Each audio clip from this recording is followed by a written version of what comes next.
what's going on, guys? It is Dives, Mr. Crockpot on Twitter. Happy New Year's Eve. Everybody here that is joining tonight. Hope you're all safe. Hope you're having a great time. But again, hope you have a safe New Year's Eve. Today is our Sixers versus Magic watch party. Just me for now. People will be trickling in as we proceed. But the Sixers, 3-1 Sixers take on Markelle Fultz and the Orlando Magic today. Before we get started, though, make sure you like, make sure you comment, and please smash that subscribe button. We're going to be here with you all night tonight until the postgame, which will start right as the clock hits 0. We already got some comments going down. What do you guys want to see from the Sixers tonight? What are your expectations? Who is your player of the game? This is our pregame show. I just want to say thank you to everyone here who has subscribed in 2020. 2020 has sucked, but I can't wait just to punt it to the moon because tomorrow is 2021, and here we are, and the Sixers are 3-1. So let's go to some quick comments. Matthew says, "Let's go Sixers."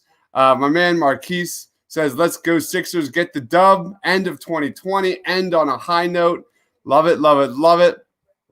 The Sixers' last win against the Magic was when we had Butler, who hit the 3-game winners in 2019 against the Magic. How crazy is that? The Sixers have had very little luck against the Orlando Magic. It's pretty interesting when you look back at those years. But I remember Doc saying he wants to get back to 2017. They swept the Magic in 2017. Outside of that, they don't win series against the Orlando Magic. It's the weirdest thing. If you guys know why we struggle so much against the Orlando Magic, let us know in the comment section. Let's talk about it. Open up and says, Yams. What's going on, Yams? Says, Ben just needs to keep playing defense. The offensive numbers will come in 10 games or so. Absolutely agree. What do you know? A rational Sixers fan. That is awesome to hear. And today we got my man, Justin. What's going on? Man? How you doing? Doing good, man. Just got started. Follow my man Justin on Twitter at J_Persichetti. What's going on, Jay? You know, nothing much. Right now I'm trying to get this TV to turn to the right channel right now. Other than that, I'm doing all right. I'm getting ready for this game. Hope everybody's excited. Got a New Year's Eve game. Should be a good one between the 4-0 Orlando Magic and the 3-1 Sixers. I'm excited. I really am. Can you believe this comment from Yams? Actually, he says, Ben, just keep playing defense. Then the offense will come. It's amazing. I mean, listen, it's amazing that some Sixers fans know what they're talking about sometimes. You know? Marquis says, last year they lost against the Magic, came down to the wire every game with Ben Simmons, who still doesn't want to shoot, holding on to the damn ball while Orlando is daring him to take the game-tying shot. Yes, sir. All right, let's keep rolling. Oh, my gosh, so many comments here. We have Steven saying Sixers will win. Mark my words. Love the positive energy, Steven. Love it. Thanks for joining us again tonight. Mark says, let's go Sixers. End the year with a bang and beat the Magic. God bless you. Thank you. Happy New Year to the Painted Lines. Cheers. Thank you, guys. Appreciate it. Cheers, guys. Right now, I do have a question for everybody because my cable box turned off, and I cannot remember for the life of me what channel NBC Philly Sports is on. So if you have service electric cable, someone please let me know what channel it is because every slot says to be announced and doesn't tell me what the channel name is. So I'm surfing through channels right now because I can't remember which one it was. All right, let's talk about expectations for this game. I go to this bench. Some really intriguing storylines. We can get to Markelle Fultz in a little bit, but the Sixers bench has struggled as of late. Let me pull up the stats here, but give me a sec. I think it's something really interesting to talk about because going into the season, the Sixers bench was one of my main takeaways of the preseason and training camp. I thought they were ready to dominate. You look at the last 2 games, the Sixers bench has shot 19 of 26. That's right, 29% from the floor these last 2 games. The Sixers bench is shooting 7 of 35 from 3, good for 20%. You look at this Magic second unit, this Magic bench ranks 6th in the league in bench points, 44 points a game. So there's also another intriguing stat here where one of the main strengths of the Orlando Magic is finishing strong. The the Orlando Magic in that final 12 minutes are just they shoot 40%. No, wait, hold on, I got this wrong. The Orlando Magic are the only team to score at least 30 points in the fourth quarter in all their games this season. They averaged 36.5 points in the final quarter while shooting 57% from three. On the other end, the Sixers are one of the best in defense and holding opposing teams in that second half. The Sixers are second. They lead in that quarter 5.8. I can't read this correct. While the Magic are second. Yeah, whatever. Anyway, the Sixers withhold teams on average 21.5 points in the fourth quarter and hold them to 40% shooting from the floor. And if you really think about it, that's something. Fourth quarter and like second half scoring was a really hard time that the Sixers had when it came to keeping the other team from doing that. Last year, you noticed a lot of times defenses would just our defense would get shredded in the end of games a lot of times. I don't know if it had to do with conditioning or if it had to do with scheme. Honestly, who knows? But it's a good sign that so far this season, we've been holding people to a good amount of points, which I love seeing, and which Doc has said constantly, saying he wants our team to be one of the best defensive teams in the league, which is being upheld at this point, besides the one outlier that we don't need to talk about. One of the biggest reasons for that second half defensive intensity is my man, Ben Simmons. You look at who this guy has defended so far this season: Russell Westbrook, RJ Barrett, Pascal Siakam in the 3 Sixers wins. Those shooting numbers from those 3 guys: Westbrook 9 of 22, RJ Barrett 2 of 15, and Pascal Siakam 8 of 24. So, like I said, as always, how long is it going to be until we get our first James Harden comment, Justin? I mean, now that you just mentioned it, probably like 30 seconds. But one thing I do want to say quick about the defense we were just talking about was it's not just Ben Simmons who steps up in these situations. I would say also, honestly, everybody on the team has been stepping up so far, it seems like. I mean, you have a guy who's Danny Green, who's one of your big-time role players on this team, or someone who you really want to be a big-time role player, and he's third on the team for defense all around, I'm pretty sure, because I know Dibe said that last stream, and so that in itself is impressive. He's a guy you're not even expecting to be that high on the list, in my opinion. Mm-hmm. But guys like Shake Milton, Seth Curry are also stepping up, which you love to see from guys who are supposed to be classified as your shooters. Yeah, you gotta love the defense from the starters last game. The starters, Seth Curry had the highest defensive rating of 93. 93 is a really low score for a defensive rating. Another thing, their 89.6 defensive rating was the best on the season. And every single starter on that Sixers team versus the Raptors, huge W versus the Raptors, had a positive rating the second time this season. So it's pretty obvious when the Sixers starters are clicking, they look really strong, especially defensively and also offensively. That kind of leads into Tobias Harris, which I'm really excited to see what he brings tonight. Tobias Harris had a higher usage rate than Ben Simmons and Shake Milton. So that is something for the first time. So that is something to keep an eye on. Giving the ball to Toby giving him more freedom on offense, more responsibility on offense. So Tobias Harris, I'd love to see him bring that offensive punch we so desperately need him to do consistently. Something I want to say too about the starters, like you were mentioning, when they do when they do get into, sorry, Austin's distracting me over here. When the Sixers starting lineup does get in rhythm, which we haven't seen a lot of yet, I think we can be honest with ourselves in that case. The fact that we've been winning these amount of games and winning games in crunch time at times as well, with the starters not being exactly in sync at all times, because all of them are learning the offense still. I think that in itself is nice to see, because there is still so much growth potential with this team. Austin, how about you stop making little comments and I'll stop smiling? Why don't you jump in here, man? Ty Book says, who is James Harden? Love it. I have no idea. I don't know who that guy is. My man, Big Shane Gillis. What's going on, Big Shane Gillis? Thanks for joining again, man. I'm lonely, as I'm sure plenty of people are this year. Thanks for keeping me company, guys. Thank you, man. Thanks for joining. No problem. Thanks for stopping in.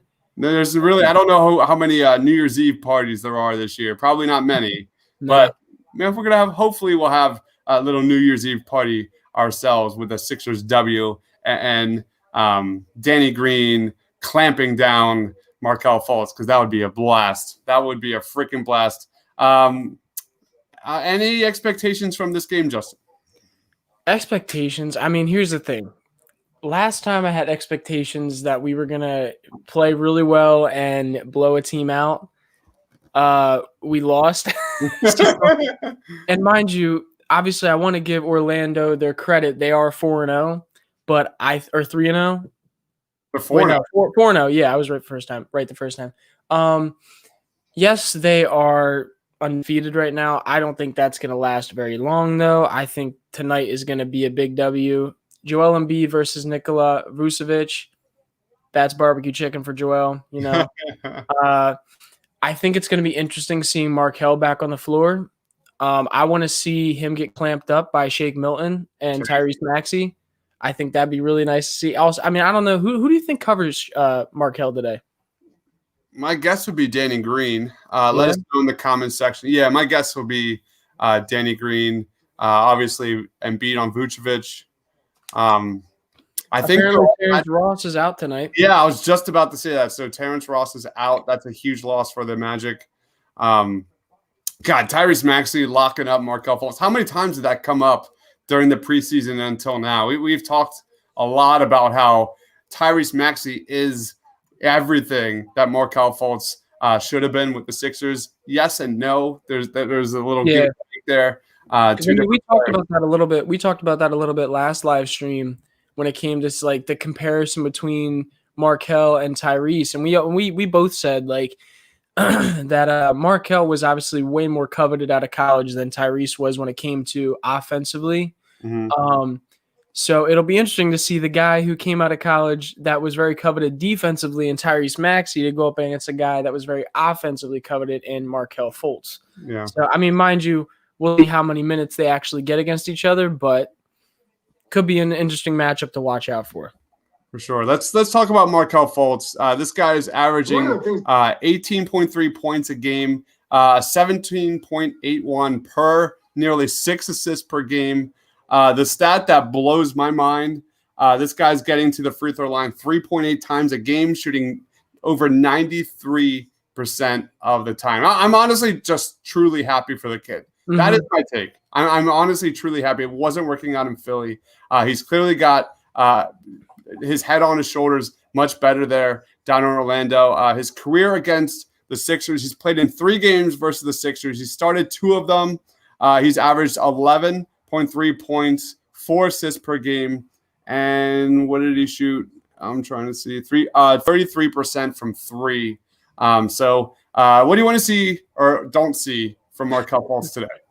I don't know if it's anything I want to see. I mean, I will say, okay, that's a lie. I will say I was very sad to see him go when it first happened because I'm someone who, just like you, Dibes, I love seeing the young guys succeed. Yep. So I was very, very sad when the Sixers had to give up on him because we were in kind of more of a win now mode 2 years ago. Although we only got Jonathan Simmons back for him, pretty much. Oh God, what a bum! So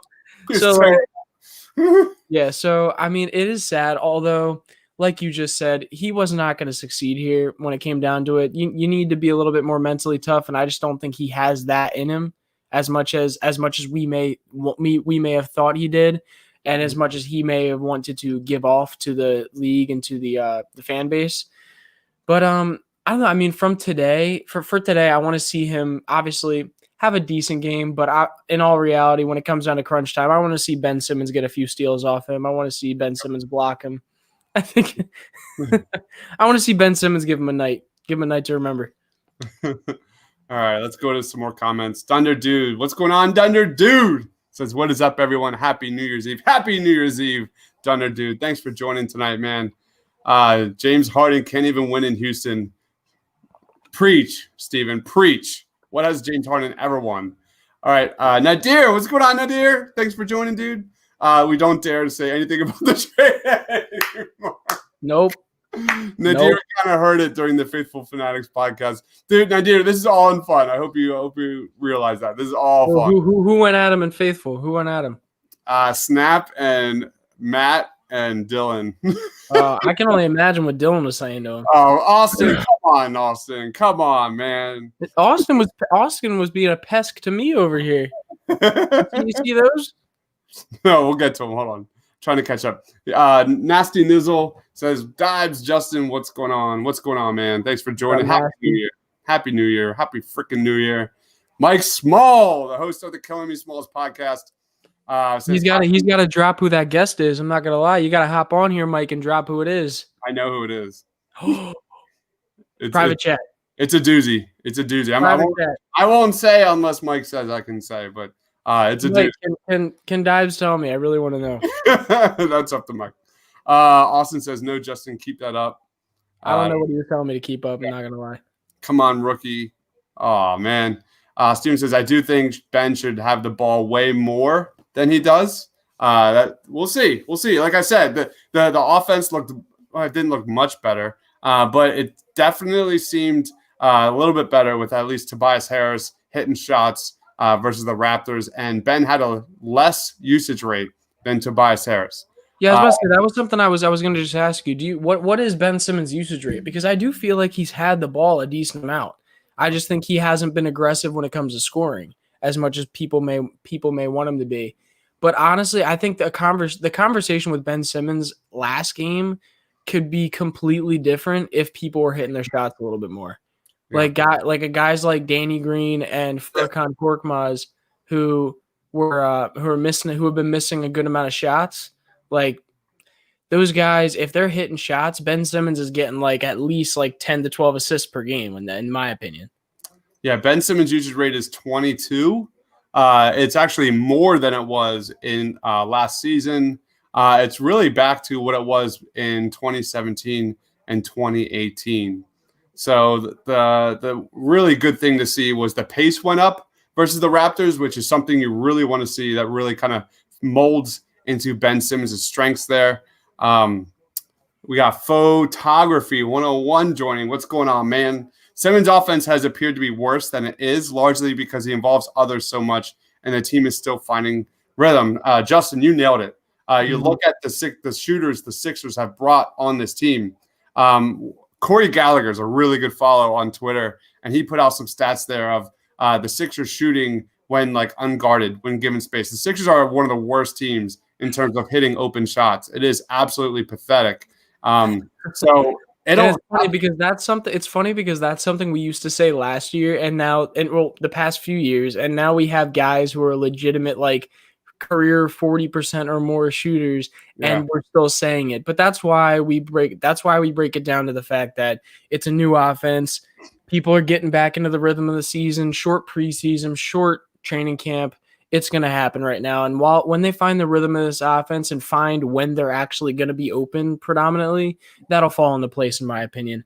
Yep. I just lost my train of thought. Something I wanted to say quick about this comment is it appears worse than it is. And this is why I think that Ben gets so many comparisons to LeBron at times when it comes to his playmaking, is because he does involve other people a lot more in the game. If you watch LeBron James play, a lot of times he will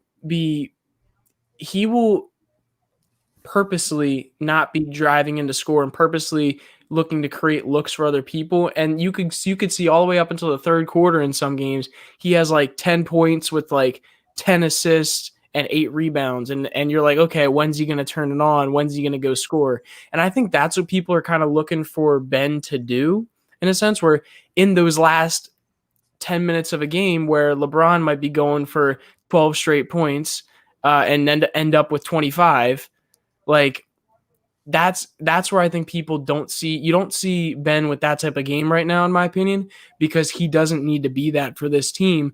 When you have a guy like Joel on the floor with you, who's going to be taking a lot of balls in the post, especially at the end of games like that you're not going to see him have that role as much as people might want him to have that.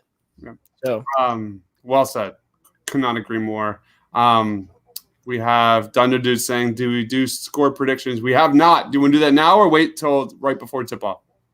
I mean, it's pretty damn close to tip-off. We can do it now. All right. You look at the Magic. The Magic are a pretty strong offensive scoring team this year, right around the 120 per game.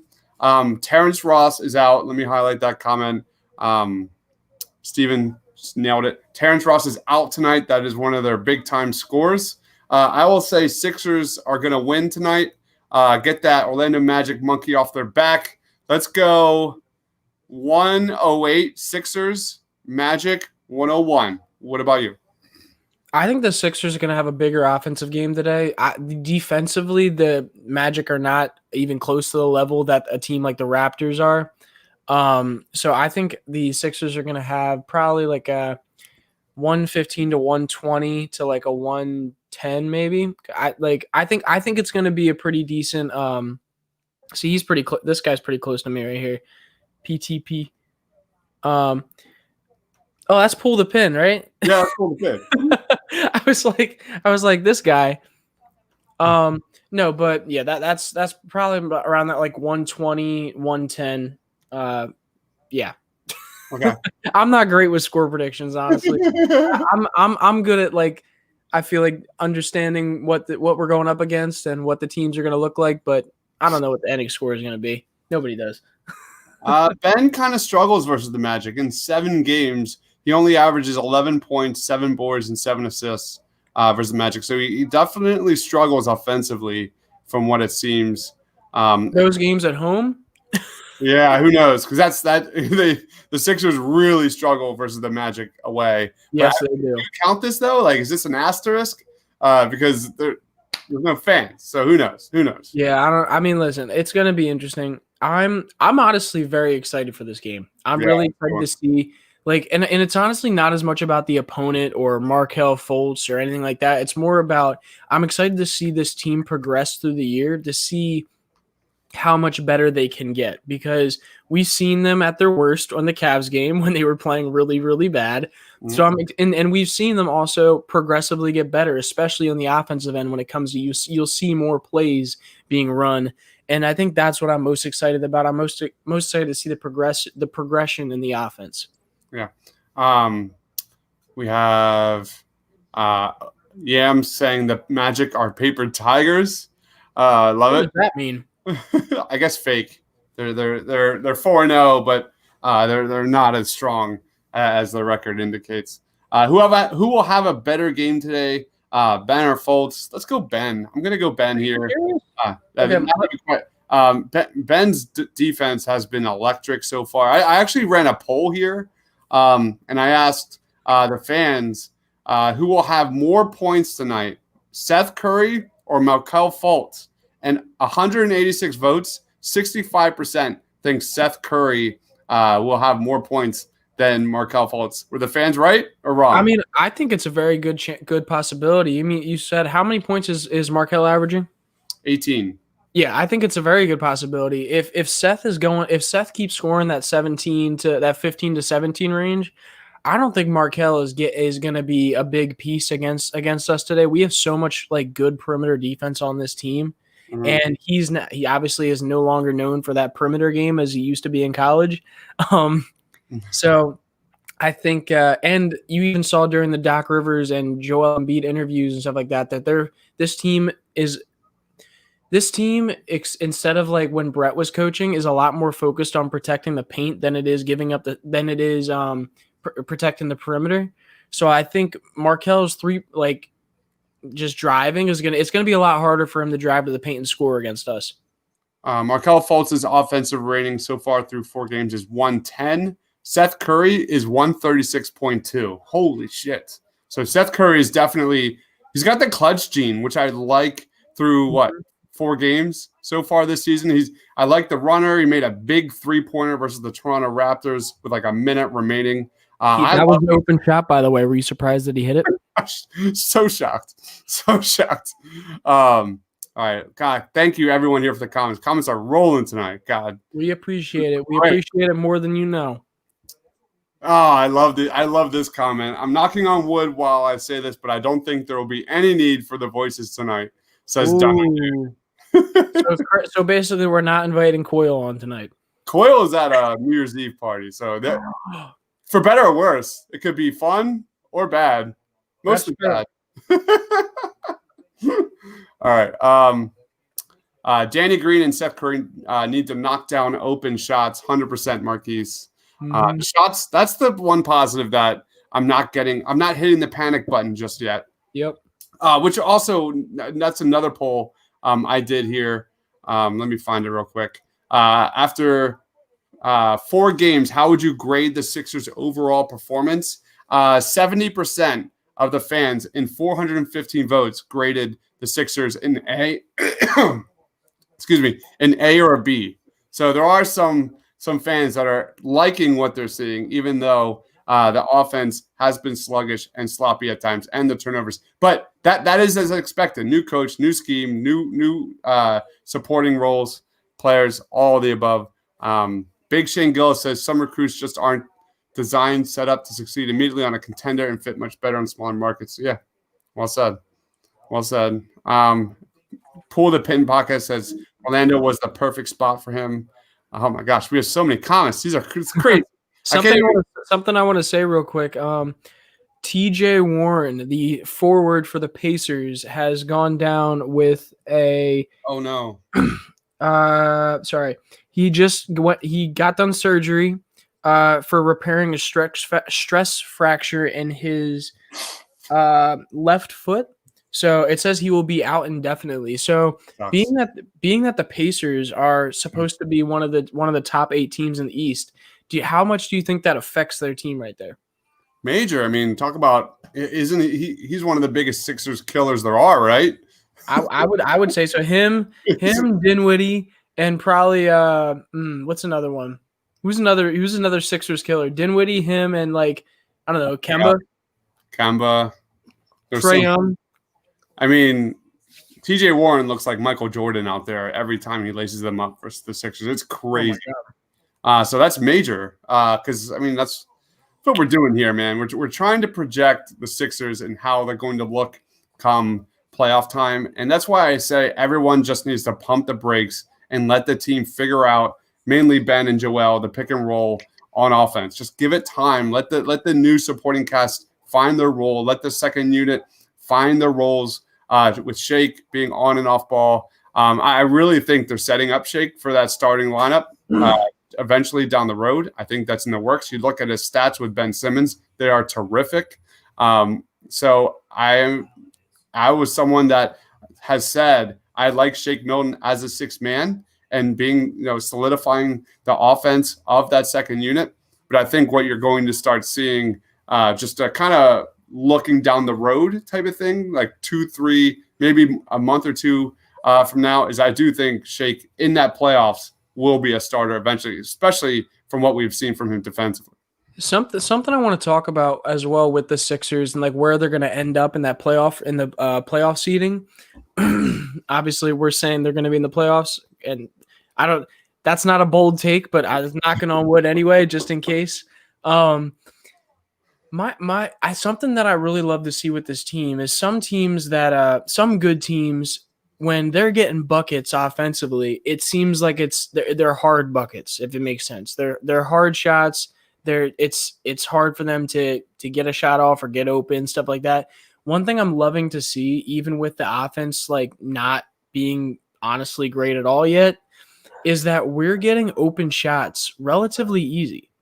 No one is seeming to have to work super, super hard to get open right now, which that could be a reason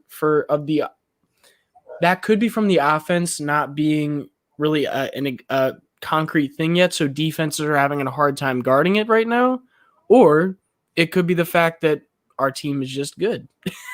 I don't really know. What are your thoughts on that? Like, do you think this team right now is being pretty, like, even though the offense isn't smooth yet, do you think the team is having an easy time scoring either way right now?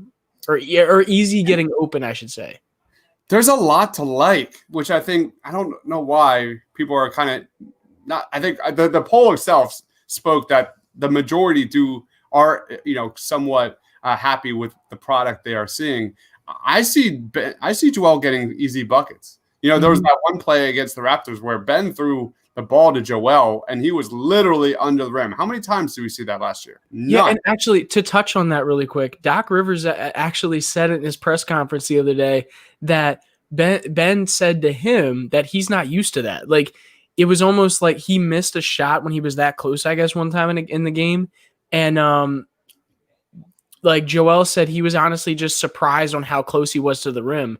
And that's something that Doc wants him to do at least 2 to 4 times a game, where he wants him to get early positioning, get under the rim, and get those easy buckets so that he's not as taxed in the game as he would be typically. And so I think that's something really, really nice you just touched on there.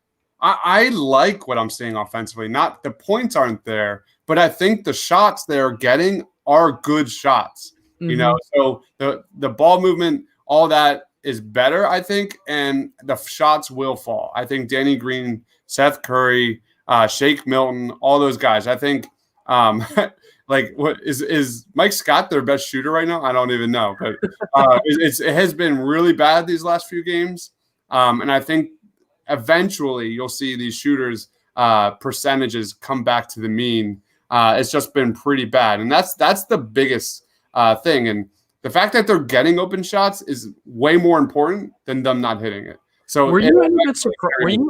Sorry, just go over, Sam. It'll eventually carry over. Like if they just keep trying to get open shots as the season progresses. Were you any bit surprised? I think it was last game. It was out of the last game of the game before when people were like crucifying Seth Curry for not shooting when he was open as much as he should have. Were you any bit surprised that the fan base was reacting that way about it? A little bit. Because everyone wants him to be like JJ Redick. Everyone saw JJ Redick in 2017. He'll put up 20 plus a game, just explode from three. He's a little more timid, I think, for sure. Like I said, these are all guys that are trying to figure out their place within the offense. Shortened off season, shortened training camp. They literally just joined the team. So it's one of those things that what is Seth Curry's career average? 12 points? Yeah, it's not high. His career average is somewhere between that 11 and 12 points. And got to think about it, every game this season, I think besides one, he's scored more than that.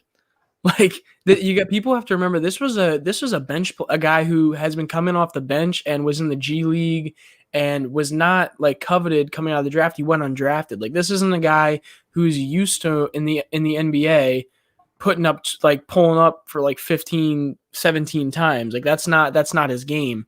Yeah. But I think that's something that the Sixers fans should like, because that means you have a guy on your team who, not like a Buddy Hield, not like a Kyle Korver, who Kyle Korver in his prime and Buddy Hield now are volume shooters where they shoot a lot of threes. And yeah, they may hit a good percentage of them, but they're shooting a lot. Seth Curry's giving you 45, 50% on sometimes 6 shots, 5 shots. That's a good shooter.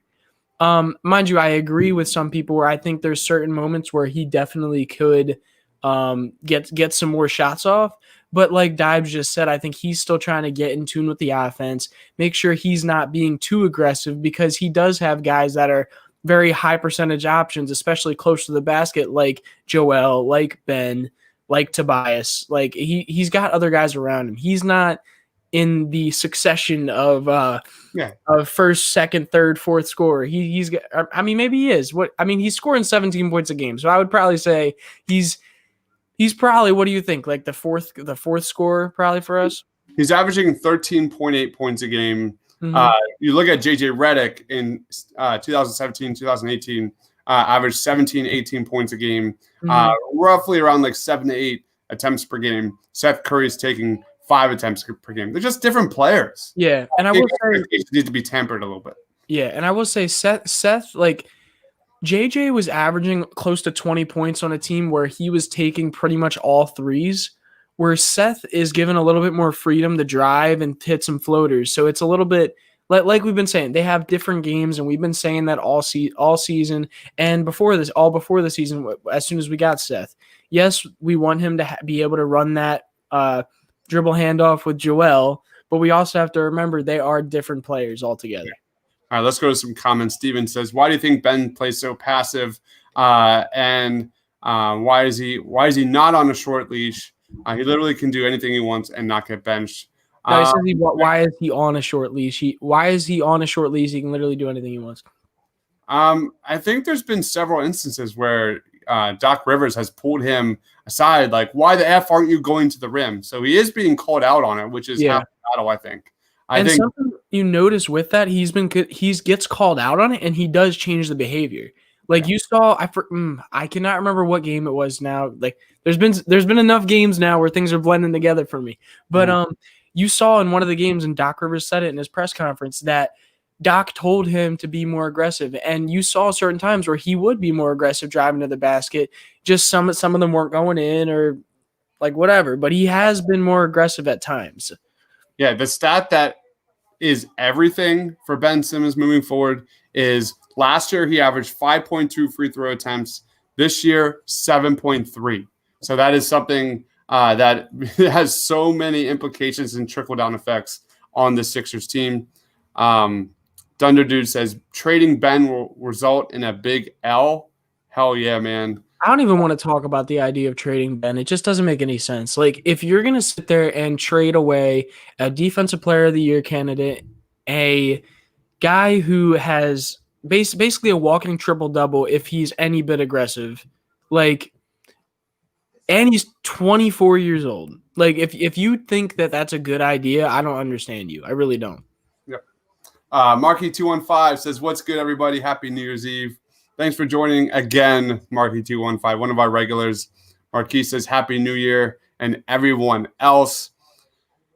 Big Shane Gilla says, "Ben needs to put down his head, play downhill, drive to the basket relentlessly for the majority of the first half." I fully agree. There's no one else gets more frustrated every time Ben jumps in the air, like literally 5 feet from the rim, turns around and decides to pass. That could. And here's the thing with that. Easy 5 foot runner. It kills me. Yeah. And here's the thing with that. It's like the thing that's frustrating is sometimes it works for him. So it's like because he's such a gifted basketball player, he can do things like that. And at times it'll work. At times he'll jump up in the air, throw it behind him, and it's a guy like Seth Curry or Danny Green wide open, and they're hitting a three ball. But when it doesn't work, because it's not very good basketball and it's not fundamental, people get pissed off, like us, because we want to see the team playing good fundamental basketball. And that's what's frustrating. It's because it's like 50-50. He'll get a turnover or it works. It's for that. Yeah. You know what I'm saying? Yes, absolutely. Trying to find this trade right here. What was the trade that sent Nikola Vucevic to the Magic? I don't remember. That is a lot. I can look that up. I'll look that up, Justin. While I go through some more comments. Yeah. By the way, I like Shea. Shake a lot, I think is what that is supposed to say. If you guys have questions, that's a very good way for us to spot if the question's there. So put question at the beginning of it. I like that. Yeah, it's great. I like it too. So Dwayne Bacon is starting for the Magic tonight. Aaron Gordon, Nikola Vucevic, Aaron Fournier, and Markelle Fultz. We are getting ready for tip-off here. Again, thank you, everybody, for commenting. Please be sure to like and subscribe. Thank you. Happy New Year's Eve, everybody. This game is about to get rolling. Pull the Pin podcast says 118-108 Sixers. Open up. Oh, Yams says Sixers 106, Magic 93. Whew, that'd be an amazing way to end 2020. Marquee 215 says score is not going to be that high. A lot of slow possessions in the second half. First half might score a lot. Like I said when we started during the pregame, the Magic are one of the best second half teams in the NBA and have one of the best benches in the NBA. Meanwhile, the Sixers are one of the best fourth quarter teams in the NBA. So something's got to give. I have the trade for Vucevic. So on August 10th, 2012, Vucevic was traded to the Orlando Magic in a 4-team trade involving Dwight Howard, Andrew Bynum, Aaron Aflalo, Andre Iguodala, and other players. On the 31st of December, oh wait, that is not what I needed to read. It's him talking about how he had a franchise record of 29 rebounds. But yeah, so a lot of people involved in that trade in the August of 2012. Sixers win the tip off.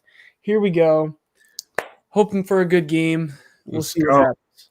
Marquise says 109 to 104. That was right around my average, my prediction. Smart minds think alike right there, man. Shake Milton, player of the game. Oh, we didn't get the player of the games. Player of the game, real quick, Justin.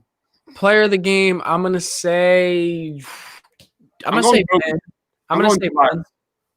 What's up? I'm staying with the hot hand, Tobias.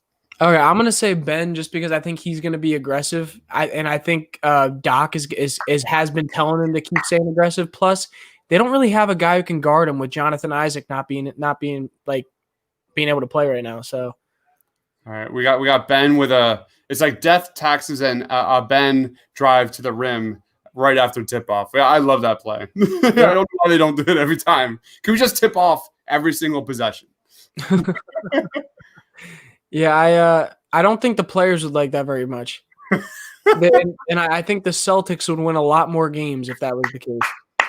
They would just stick Taco Fall out the center spot and just have him get the ball every time. No offensive possessions for the other team. Yeah. Ben is being aggressive, though, in the beginning of this game. I've already seen him take the ball to the rim twice in the first 2 minutes. Yeah, Vucevic cooks against the Sixers. I'm going to look up what his splits are versus the Sixers. I just remember him eating. Yo, Tobias just had a good defensive play. Again. He's been active on defense, like very, very active on defense for the beginning of the year. I'll tell you right now. Tobias's defensive rating was an 86 versus the Raptors. 86. That is insanely good. What's deemed like what's the That's a good defensive rating? Bless you. Thank you. Anywhere between like 90 to 100 is pretty good. Gotcha. I mean, makes sense. All right. Nasty Nizzle says Fultz is going to score more with Ross out, 100%. Markel's going to have more points, but Ben will have a bigger impact on the game. I mean, that's pretty obvious. Voices for life. We're not going to do the voices tonight.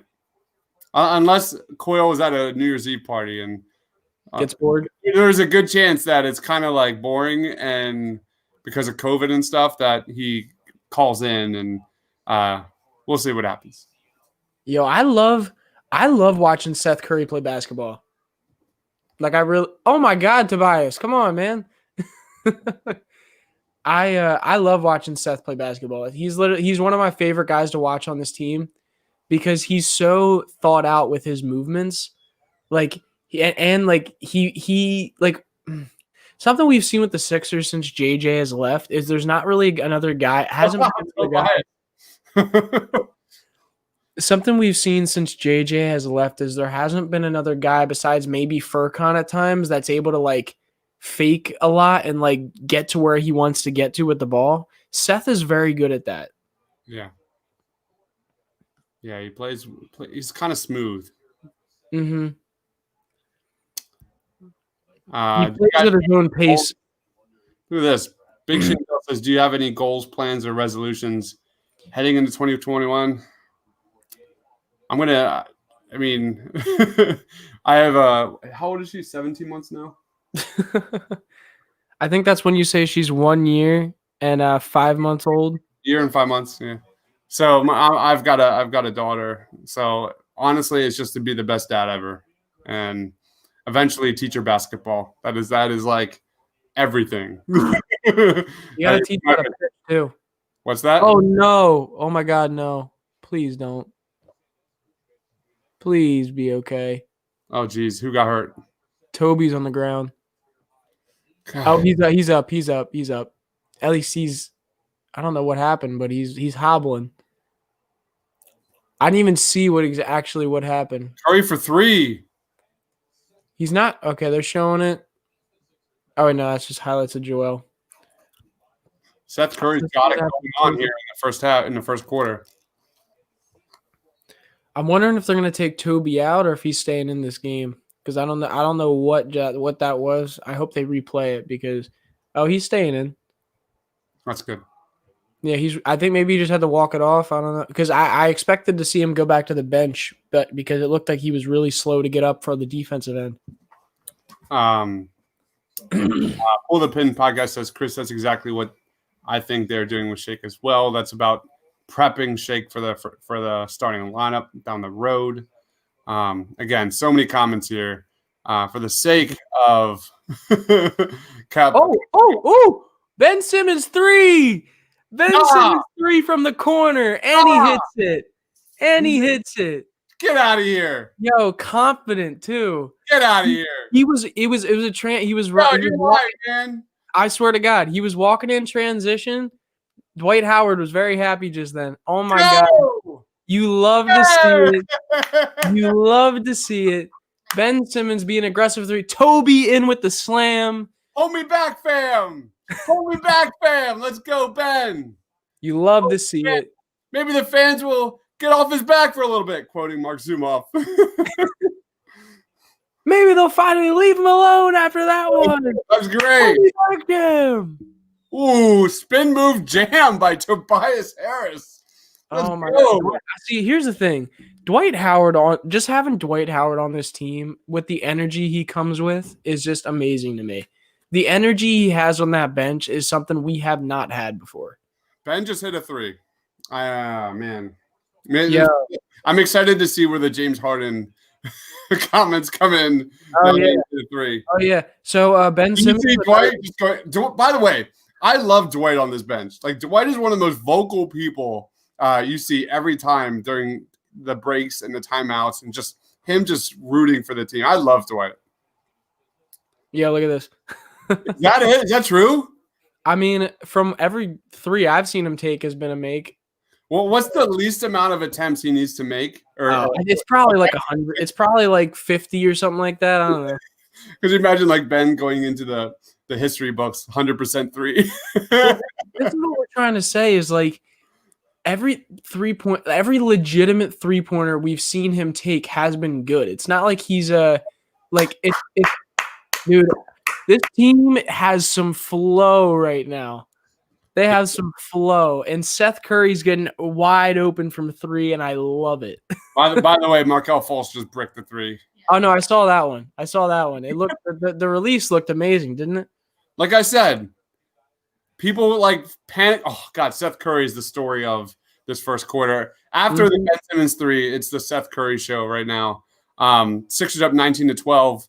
But like I said, the fact that the Sixers are getting open shots is way more important 4 games in that they're missing. People need to remind themselves that Ben and Joel are getting space, and that is everything.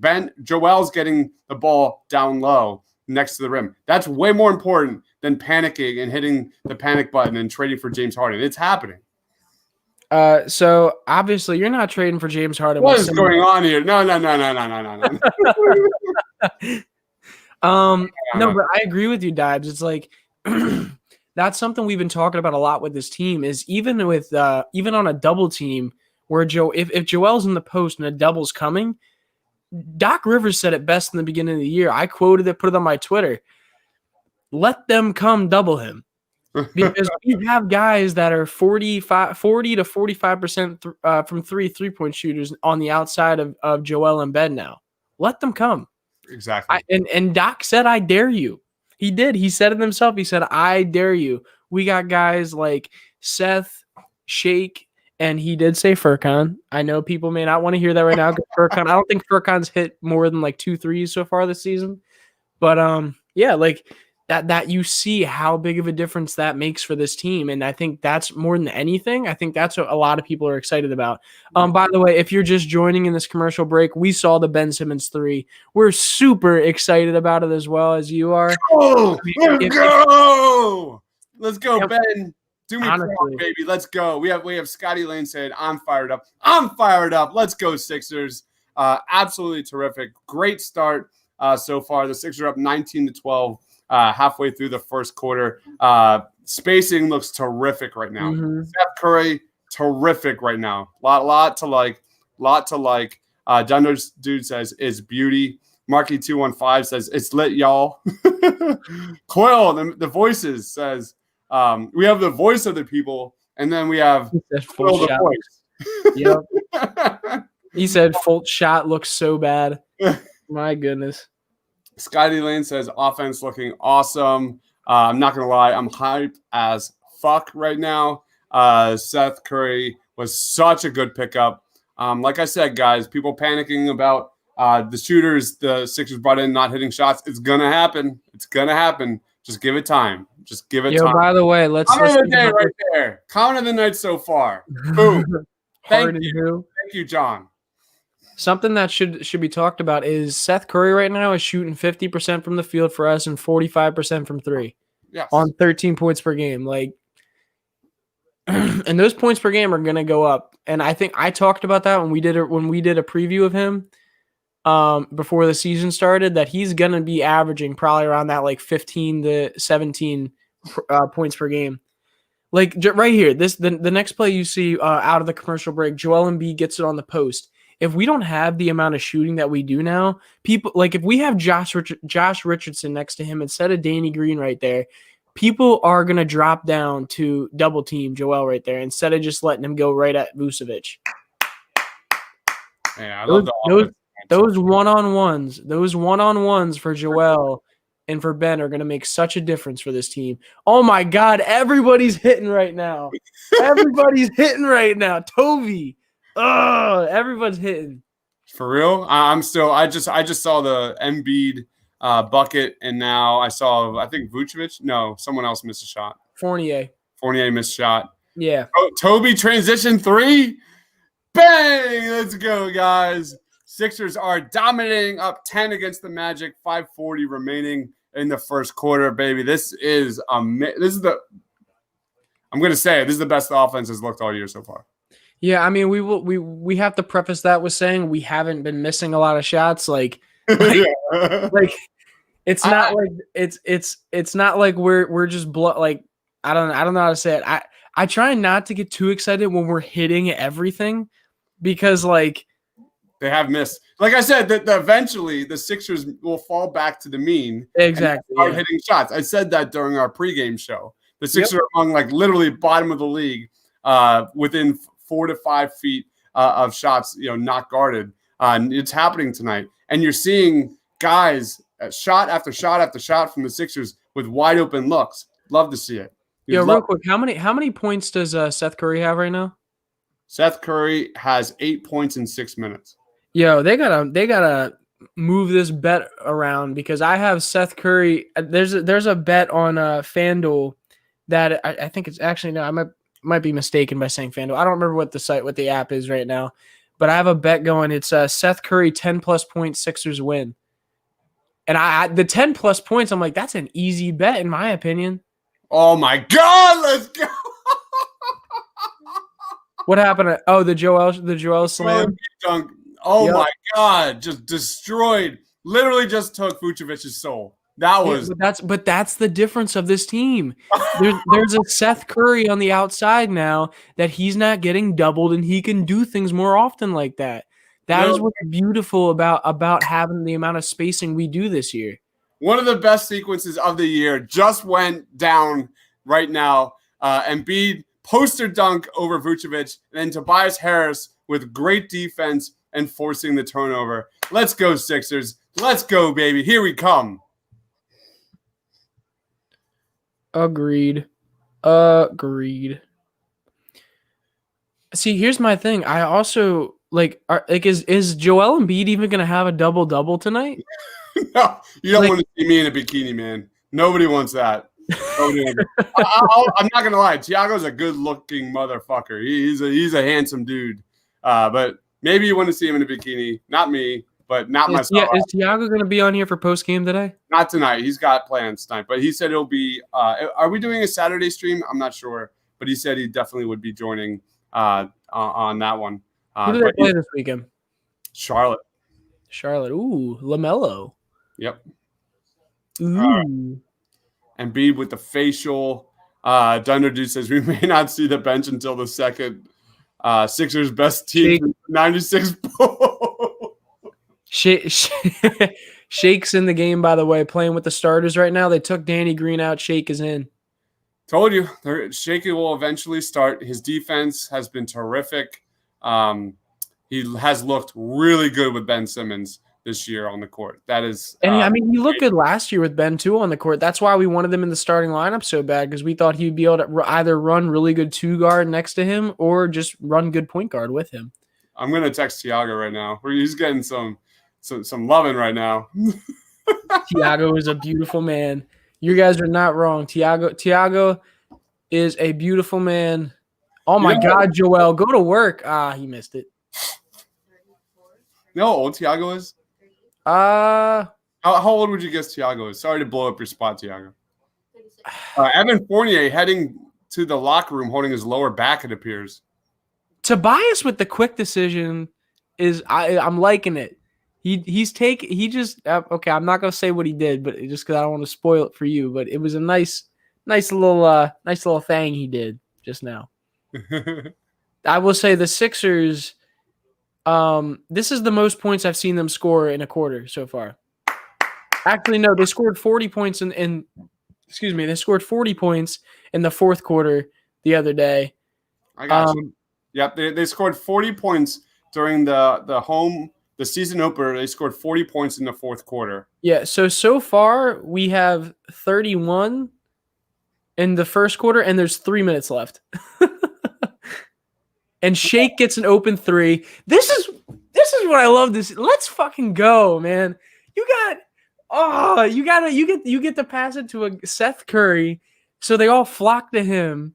And then you right next to him on the other hash, you got Shake Milton, who's another 40 plus 40-point shooter. Like that's Curry for 3. Oh, he missed it. God damn it. Shake with the 3. That's the beauty of this Sixers offense. If Tobias Harris is a legit threat from 3 this year, and you have Seth and Shake, around the other sides of the perimeter, like that is so big for this team. Oh, Seth, you have to hit that. Look at you see Dwight Howard do that. Dwight Howard did the Al Bundy where he bowls it, turns around, and goes strike, and without even seeing it, the ball hit the pins. I love that from Dwight on the bench. That was terrific. My God, this team is so fun. Okay, that's the thing with this team. Like, you know how when the Warriors were at their top, where everyone was like, dude, it's just so fun to watch them play basketball with all the passing around the horn and everything they're able to do. Like, that's what I'm excited about with this team, because it's not obviously we are not even close to built like the Warriors were built back then. But having a guy like Joel, who's the post presence he is, with the amount of high level 3-point shooting he has around him, it's like that's the beauty of it. On a double team, he can pass out to one guy. The one guy who you trust as a shooter, if he's covered, can pass to the next guy. Like, and in the far corner, someone's gonna be open because of that double team. Mm-hmm. And we can actually move it to the far corner now, and there's somebody we can count on to hit a 3. We haven't seen that. Like I said, tell me with the Sixers the last time you actually saw that when Joel and Ben are on the floor. 2017. But like even more so now, though, right? Yeah. With the guys we have, like, and the fact that the guys we have aren't just guys that we picked up, aren't just guys we picked up halfway through the year. Like, we have guys that are going to be cemented here for the next 3 years. Seth Curry's under contract till what, 2023? Yeah, at least a couple years. Yep. Yeah, we got Shake Milton, who's under contract for a while too. Yep. Like, both those guys who, like Dibes keeps saying, he wants in the starting lineup next to those guys, this starting lineup could be together for the next 3 to 4 years easily. Yep. If Shake is put in there. Yep. Like, I am so excited about it. I just like lost focus or something. Did you see that? Yeah, I saw. Yeah, I could see that a little bit. Can you hear me fine though? No, I can hear you all good. Right, that is weird. Your focus is still a little off, though. Nah, that's weird. All right, I'm gonna have to play around with that. I might have to come back or You're leave good. it. I'll hold it down. I'll hold it down for you. Don't worry. Right, I'll get through all comments quick. Actually, I'm not going to do it now while the game's on break. Yep, do that. What's up, everybody? This is my stream now. Dives is gone. It's just me. How's everybody doing?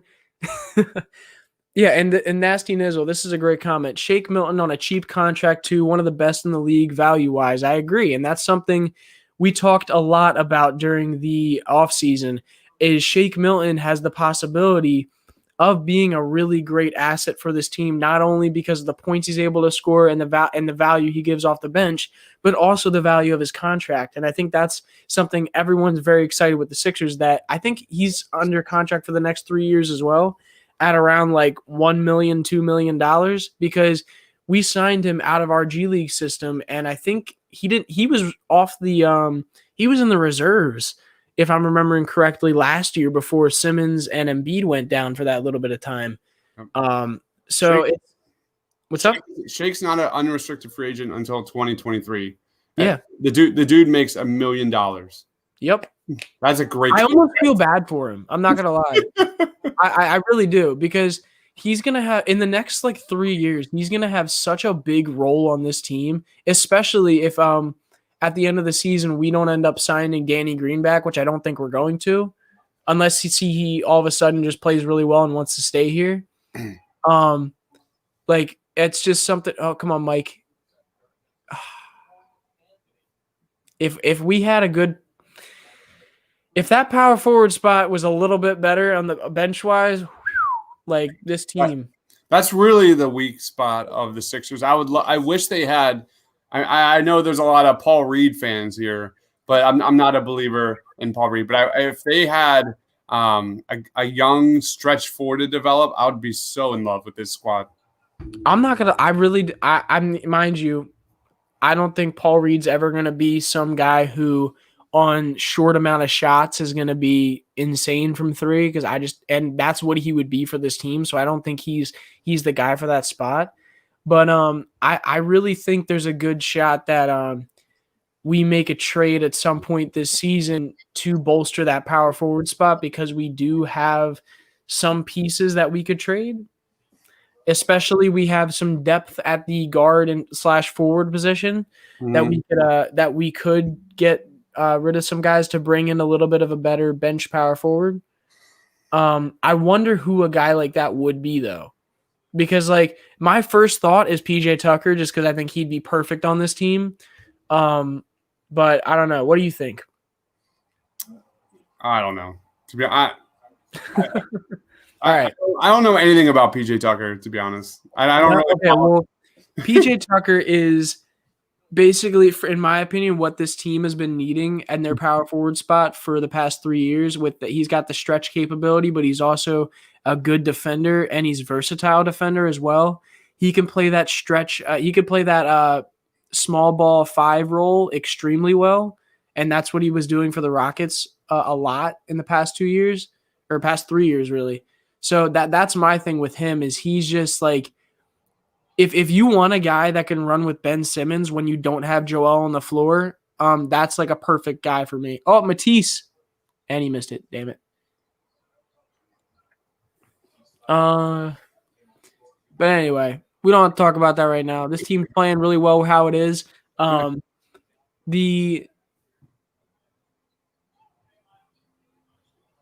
interesting matchup right now is Tyrese Maxey on Cole Anthony. What do you think about those two players? Love it. That's definitely one of the best matchups of this game. You know how much I love the young players and watch them develop. That is one of the Tyrese Maxey block. Oh, he got called on a foul. Yeah. What do you was Cole Anthony a guy that you wanted to see come to the Sixers before Tyrese Maxey? So here's the thing about Cole Anthony. I did a scouting report, written scouting report, and a video scouting report on Cole Anthony. My take on Cole Anthony is he's a flat-out stud. Was possibly on the worst UNC team in recent, maybe not of all time. Just a terrible team that forced Cole Anthony to play a ton of hero ball. I don't like his foot speed. I think he's going to get eaten alive in the NBA. But this is a guy that has so much potential offensively. And we looked at the Sixers' needs. If there was a chance, I didn't like Cole Anthony in the top 10, but if there was a chance that he fell out of the lottery to the Sixers, that would have been a no-brainer pick. No-brainer pick, because that's what the Sixers really lacked. A ball handler, a guy that can get buckets. And So that was somebody, and that was somebody that I honestly thought that we were going to have a chance to grab. It kind of surprised me that Orlando took him right there, especially because I thought I like Markelle Fultz, obviously. Obviously, Cole Anthony is, in my opinion, right now, a very different kind of player than Markelle is. But I don't know. It kind of surprised me that they went after him instead of going after a guy like Sadiq Bey, like a forward, to put next to because like how many years does Aaron Gordon have left on his deal for them? Do you know? No, not off the top of my head. No, I'm not sure. If anybody in the comments has any idea, I'm interested to know that, because I don't think Aaron Gordon is like a foundational piece on a team. Do you? No, absolutely not. He's making $16 million, and he will be an unrestricted free agent in 2022. I made that comment when they drafted him. I was like, Cole Anthony is a way better fit for the Magic than Markelle Fultz. And then you saw the Magic extend Markelle Fultz. Yeah, and that's what surprised me. I was like, that makes no sense. Yeah, especially because they already have our other first-round pick and Michael Carter-Williams behind Markelle. How funny is that, by the way, that we have two of our number one picks in the draft are both on the Orlando Magic. Yeah, right. All right, the Sixers finish the quarter 38-22. They did not beat their number one. That was not their top scoring quarter of the season. That goes to the fourth quarter of the season opener, which was 40 points. So all signs pointed. My camera keeps losing focus. What the hell is going on here? Come on, man. But anyway, here we are. But anyway, what a quarter for the Philadelphia 76ers. They're up 38-22. They shot 6 of 10. I repeat, 6 of 10 from three. One of those was by my man, Ben Simmons. Made a three. Absolutely amazing quarter. I mean, just the offense was terrific. I also like Shake's defense there and stretches there and that second half of the first quarter. But the point of the matter is the spacing was terrific today so far in that first quarter. Everyone's getting open looks. Absolutely terrific. Really great start. I'm going to leave and come back. Something that I think should be mentioned is that this spacing has been happening for every game we've been in so far. Our lack of 3-point makes has not been because of lack of spacing. It's just been because of lack of hitting shots, and I think that should be really seen by Sixers fans right now. Is that these shots that we're hitting right now, we're open and we're being taken in the past games. Now they're just hitting them. They're a little bit more comfortable than they used to be, and they're hitting those shots. And I think that's what's exciting. And this first quarter of the against the Orlando Magic, you're really seeing the potential of what this offense can be with the amount of 3-point shooting Joel and Ben have around them. And I think that really needs to be seen right now. Mark Wenger liked my scouting report on Cole Anthony. Go check out thepaintlines.com. I wrote 2,000 words on him, and my video scouting report is on Cole Anthony here at the Painted Lines YouTube channel. Go check it out. If anybody watching here ever wants basically on every first round possible pick for the Sixers or for other teams as well, go check out the Painted Lines on YouTube, where you're pretty much already here. And Dives has a bunch of breakdowns of damn near each prospect you want to see. So look that up, look up the Painted Lines, and you'll find it real easily. We hit 50 some written, and I did 30 video scouting reports on the top guys. I mean, some of the Sixers second round targets and pretty much every major first round target. Cole Anthony was one of them. Really fun prospect. I'm rooting for the good. Oh, Tyrese driving to the bat. Wait, are you on? I just saw Tyrese Maxey get a nice defensive play. Forced a bad shot. And I thought you were seeing exactly what I just saw for a second, and I was like, holy shit, all of a sudden you're at the same time as me. That would be a miracle. Yeah. Tyrese Maxey is so. God damn it, Tyrese Maxey. I love you, man. That's what I was talking about. Like, let's go, Tyrese Maxey. Right on, Marquee 215. Let's go. Oh, Michael Carter Williams, you're such a bitch.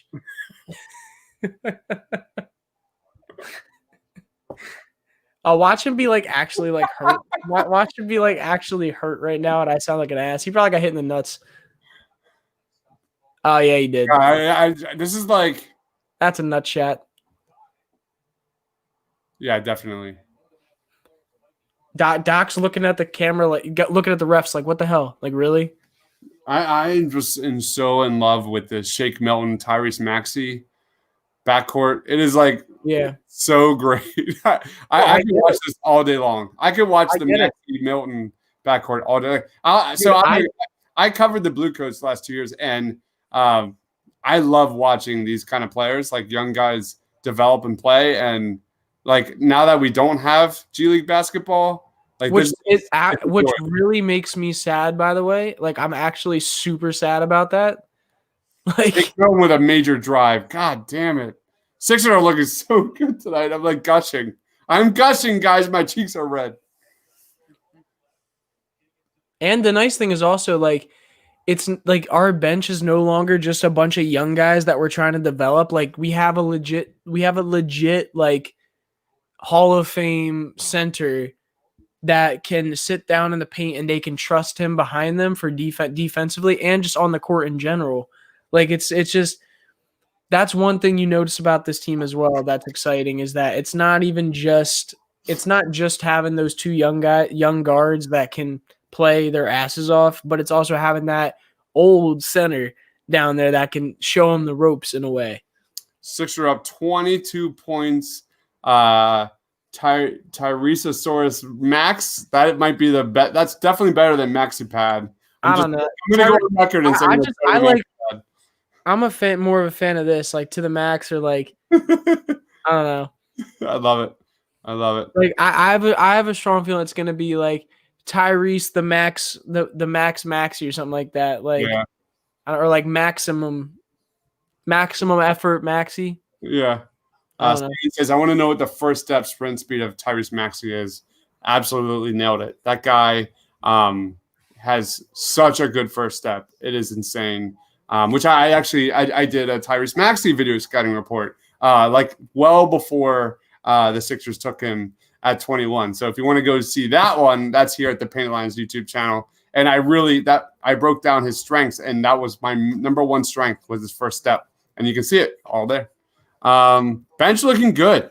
You talk about the bench. The bench has struggled these last two games, shooting 20% from the floor. It's just been 28% from the floor, 20% from three. Where are we at with the bench tonight? The bench has 7 points this early. Which 7 points is pretty damn close to what the bench had last game at the end of the game. So. Yeah, exactly. Well said. What is this? Okay. Marky 215 with the best nickname for Tyrese Maxey so far. We call him Mad Max Fury Road. Mad Max. I don't mind that. I like it. Dude, that is like one Tyrese of the Mad. You ever seen Mad Max Fury Road? I can't say I have. Hands down, one of the best action movies I've ever seen. It was perfect. What's this one? Joey D. I am swooning. Yeah, Joey, we were like kind of gushing over the last like 15 minutes. It's been amazing. The Sixers offense is back in full force. Full force. Marky 25 says, go ahead. No, go ahead. No, I was just gonna say, Dunderdo says, remember when I said the haters will have to shut up if Ben makes a three? No, they need to be quiet for all of January. Nailed it. Wonder if I can go into my settings here and figure out what's going on with. It's probably just a focus thing. It may be just like if the camera has like autofocus or something, it could be because you keep going in and out of the screen. Oh, interesting. I don't know. I'm not sure, obviously. All cameras, like some cameras are different. Like I don't think mine has autofocus. I think it's just how it is. Yeah, what are your oh my God, that was dirty. Dirty a Maxey right there. Mad Maxey with the nice drive on Cole Anthony. Showing his vertical ability. I'm so excited for this. all the silence. He's just lightning.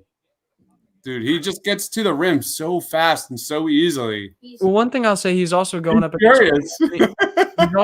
against Cole Anthony right now, which you've made comments about Cole Anthony's foot speed as well in the NBA. Yeah, he's going to struggle with that, especially defensively.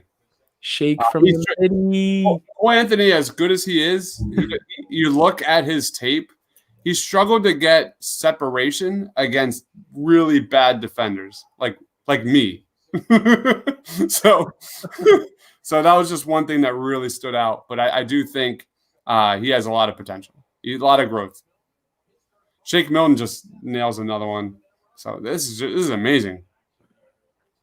Oh, Matisse! Oh my God, I really wanted it. That would have been real dirty. But what if Matisse just did what I thought he was gonna do? He still did a good thing though. You'll still like what he did. I thought it was gonna be better.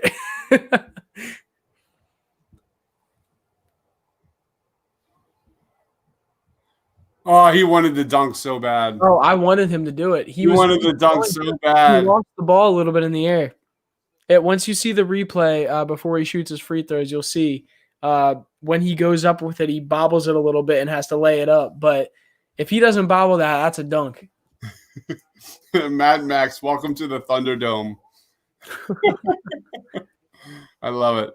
Oh, that movie's great. Justin, put that on your to-do list. Okay, I got you. Fury Road. It won a lot of awards. Ooh, nice little layup. Nice little up and under from Markelle Fultz on some good defense from Thibault and Tyrese Maxey.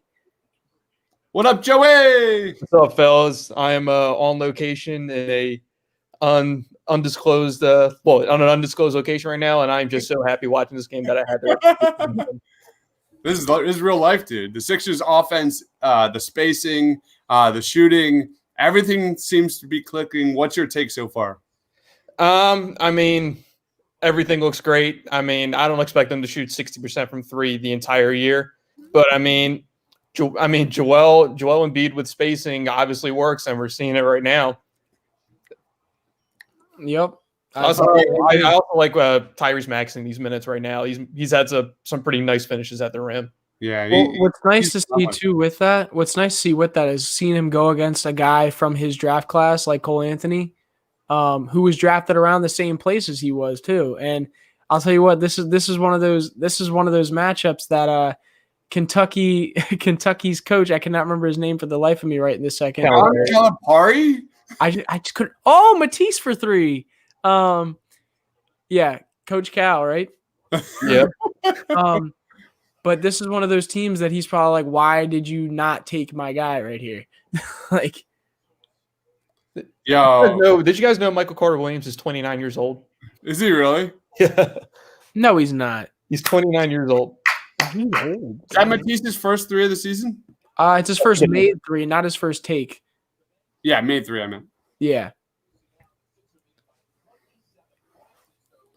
Man, this is a dream. I'll tell you what though, if Matisse can hit his threes, Furkan's not playing. I can promise you that right now. Furkan is not going to see another minute on this team if Matisse starts hitting, because although yes, like Furkan can put the ball on the floor more than Matisse can, not that either of them do it well, but Matisse's defense alone is going to keep him on the floor a lot if he's hitting at least most of his 3-pointers. The only take on that is Doc, for whatever reason, likes to run the ball through Furkan Korkmaz in the pick and roll. But I fully agree with you. I would rather do that with Tyrese and let Matisse play 100%. Well, I think Dwight with a nice little dunk. I think yes. He's liked running it with Furkan, but I think that's just because Furkan's was there all of training camp.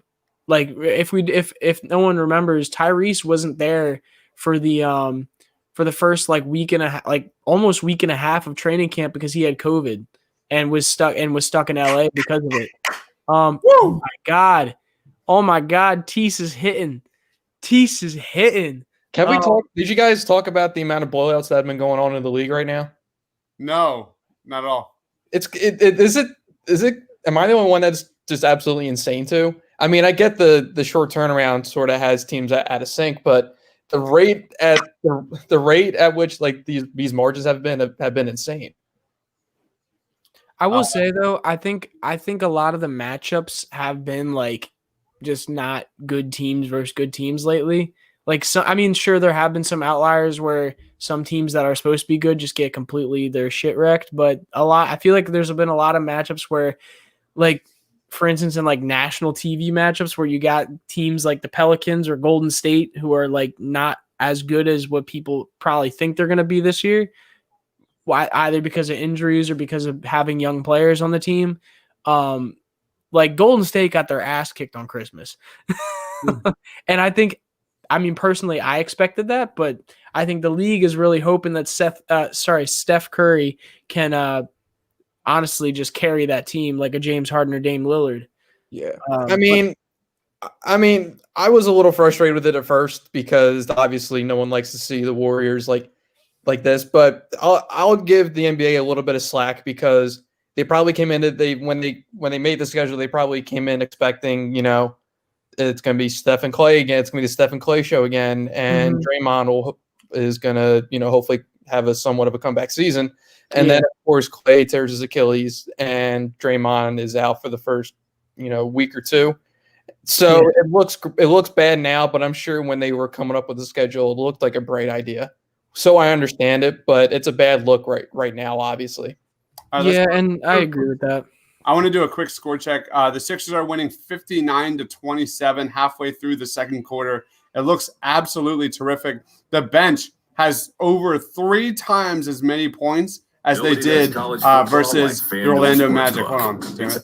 All right. Also, interesting note. 3 times. The Raptors sat Siakam tonight against New York as a disciplinary measure. What happened?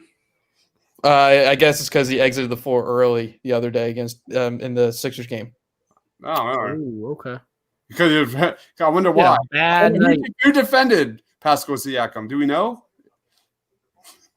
Oh, me? No, I'm just joking. Rob Smith says the Sixers look great. All they got to do is keep shooting 66% from 3. I think the other like massive part of this is like, when's the last time the Sixers won in Orlando? The fact that they're doing this Orlando is just like the monkey is off their back. We have to remember also this is a completely different team with a insanely better bench. Like Orlando in the past like few years, I feel like has had some like older players that are like they've had like a pretty like, although it's not like very premium players, they've had veteran bench players and veteran players in their starting lineup. So like it's like, although they're not going to be making it far in the playoffs or not winning a lot of games, I think it still can be hard to get to go there and have a big game against them. Why are Ben and Vucevic jawing right now? Vucevic getting a little feisty right now. I think he should. I love it. What happened? I didn't see it. You got here's the replay. Oh, it's because Ben hit him in the face by accident. Ben on a rebound when he was trying to I think he was trying to go for a rebound. He hit Vucevic in the face on a arm swing up, and it didn't look on purpose like at all. But I guess Vucevic took offense to it. This is he's probably also mad that he's down by 30 right now. I mean, I said, a big take in this game is the bench. The Magic came into this game with the 6th best scoring bench in the NBA, and it looks like the Sixers, after the last 2 games, the bench has been brutal shooting the ball. Last week, the game versus the Raptors, they had 7 points. They already have 24 points. That like the Sixers are sending a message that the Sixers second unit good defense among the best in the NBA. Yo, Shake just stripped Markel. Oh God, I just went 6. Never mind. Oh, and then never mind. Yeah, then that happened. Yep. Not gonna say that one. Dude, what is Markel doing tonight? Where are we at with? Did he score yet? He has 2 points. I give him credit though. He's been balling out lately. I'm happy for him. Me too. 100. We said that during the pregame. We're so happy for Markel that he's playing better. But yeah, he was expected to be a little bit better today with Terrence Ross out. But yeah, Yo, the Magic right now just look like they don't belong on the court with this team. Oh no, they really don't. Danny Green's coming back in for Matisse. What I love seeing right here is look at like Dwight Howard is the first guy out the bench, giving everybody high fives, like keeping that chemistry going. He looks so, and him and Tyrese look so excited that Matisse coming off the court after having a good stint. I mean, this Dwight is really had the greatest character development of any player I've ever seen. What's I up? mean, I don't think 2 years ago or a few years ago they'd be talking about how great of a teammate he is. Who? Which I think is just the craziest thing, that they're all just saying how great he is as a leader. Are we talking about Howard right now? Yeah, I'm talking about Dwight. Yeah.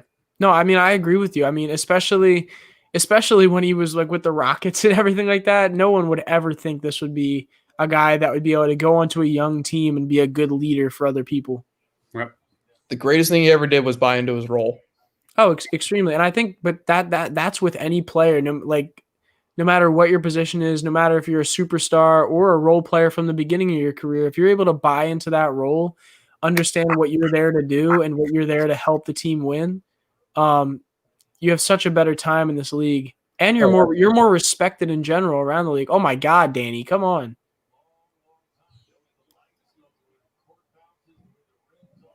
Yeah, I feel.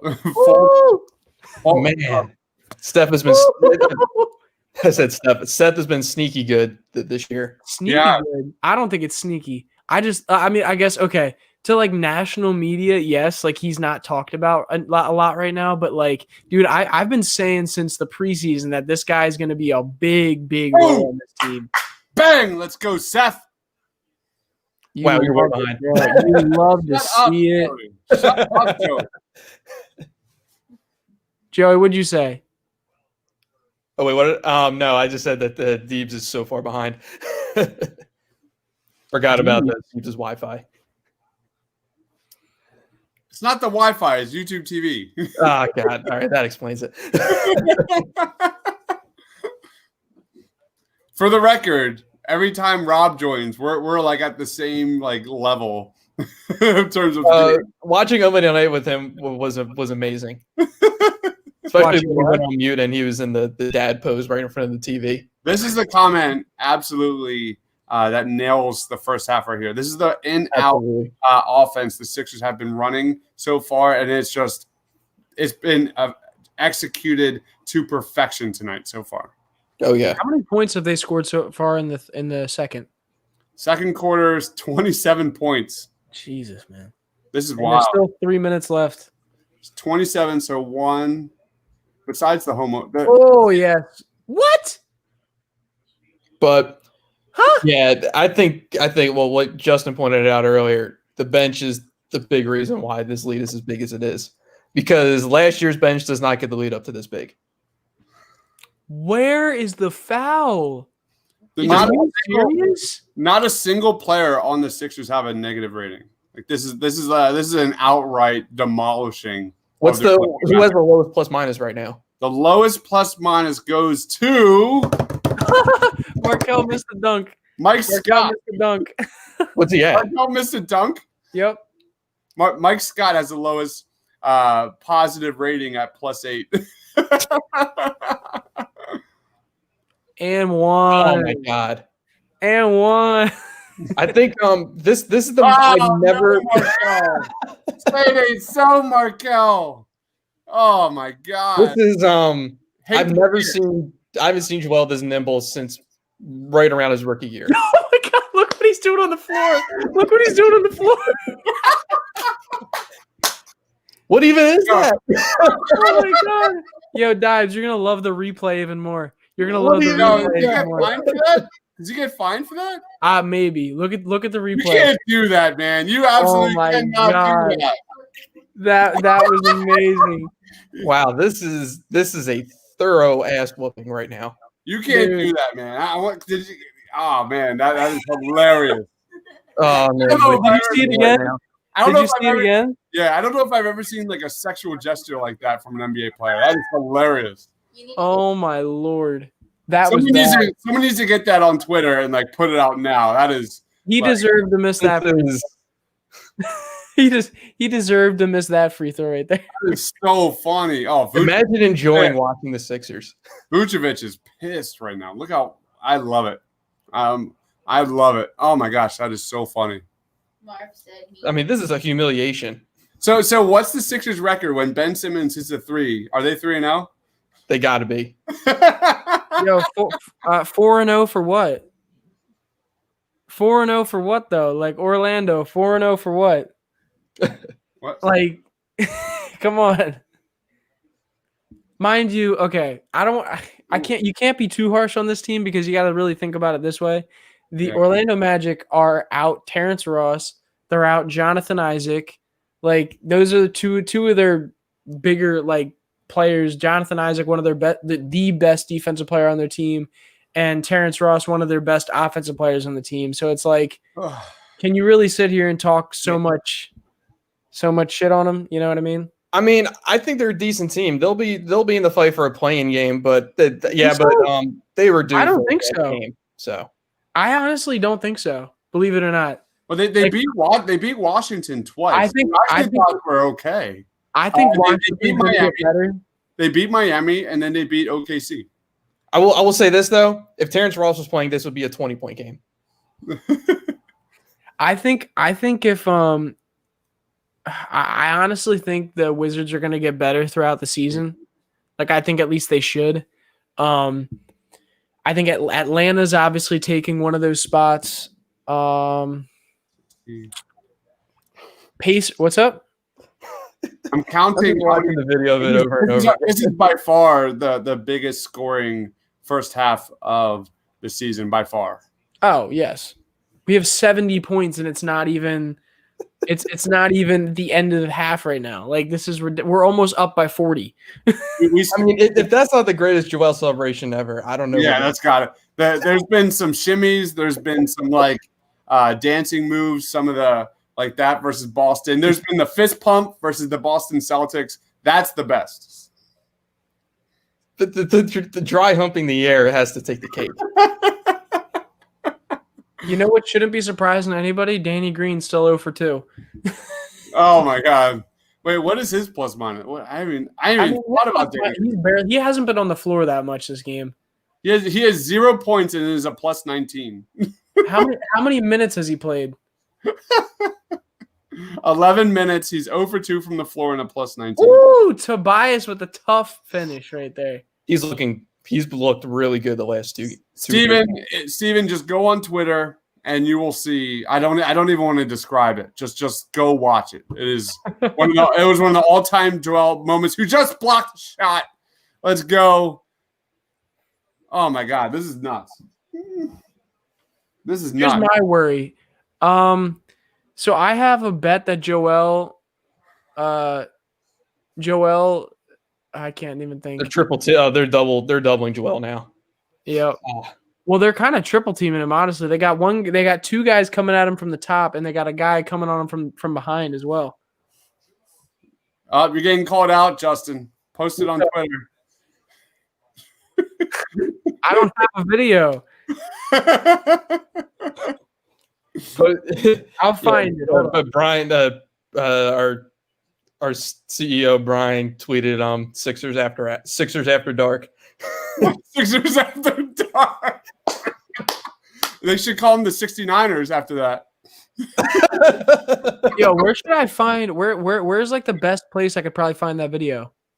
I can't even. I don't go on Twitter because I can't stand it. It's insufferable. Oh my God, it's biased. We have Keith Richmond says, yo guys, Keith from Northeast Philly. What's going on, Northeast Philly? New Year's night. Really enjoying the live stream. Thank you for joining. Please subscribe and follow us. Yeah, we would do this a lot. So I'm glad you're enjoying it. Happy New Year's, bro. My God, the Sixers team is ridiculous. Tobias Harris. Where am I at with my player of the game pick with Tobias Harris? Because he's lighting it up. Ooh, we got a close one in Washington right now. God. Cole Anthony with a step back three, bricked it. Man, the Sixers end the quarter up 75-40. 38 points in the first quarter, 37 points in the second quarter.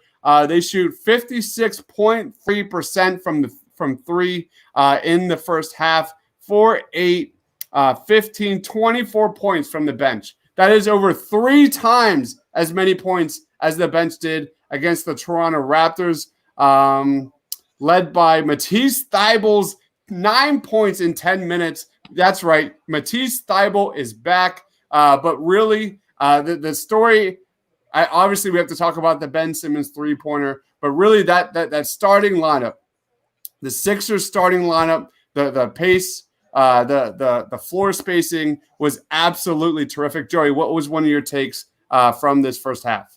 I mean, that was about as thorough of an ass whooping as you could possibly see. I mean, who was it that commented earlier? I forget his name. Shout out to whoever you are. But that was the perfect blend of the in and out game for this team. Yeah. I mean, I never seen Joel as nimble as he was in the low post as in that first half. I mean, he just absolutely dominated Vucevic down low. I mean, there was the one face-up play where he dunked on his face. I'm still swooning over that play. Yeah. And then they found so many driving lanes, so many cutting lanes, and then the lockdown shooting from outside, from Seth Curry, Shake Milton. Tobias is having a great game from outside too as well. I mean, this is probably, I don't expect them to play at this high level every single night out, but this is what probably Daryl envisioned this team being. You know, the low post threat in Joel, and then shooters just in every which direction.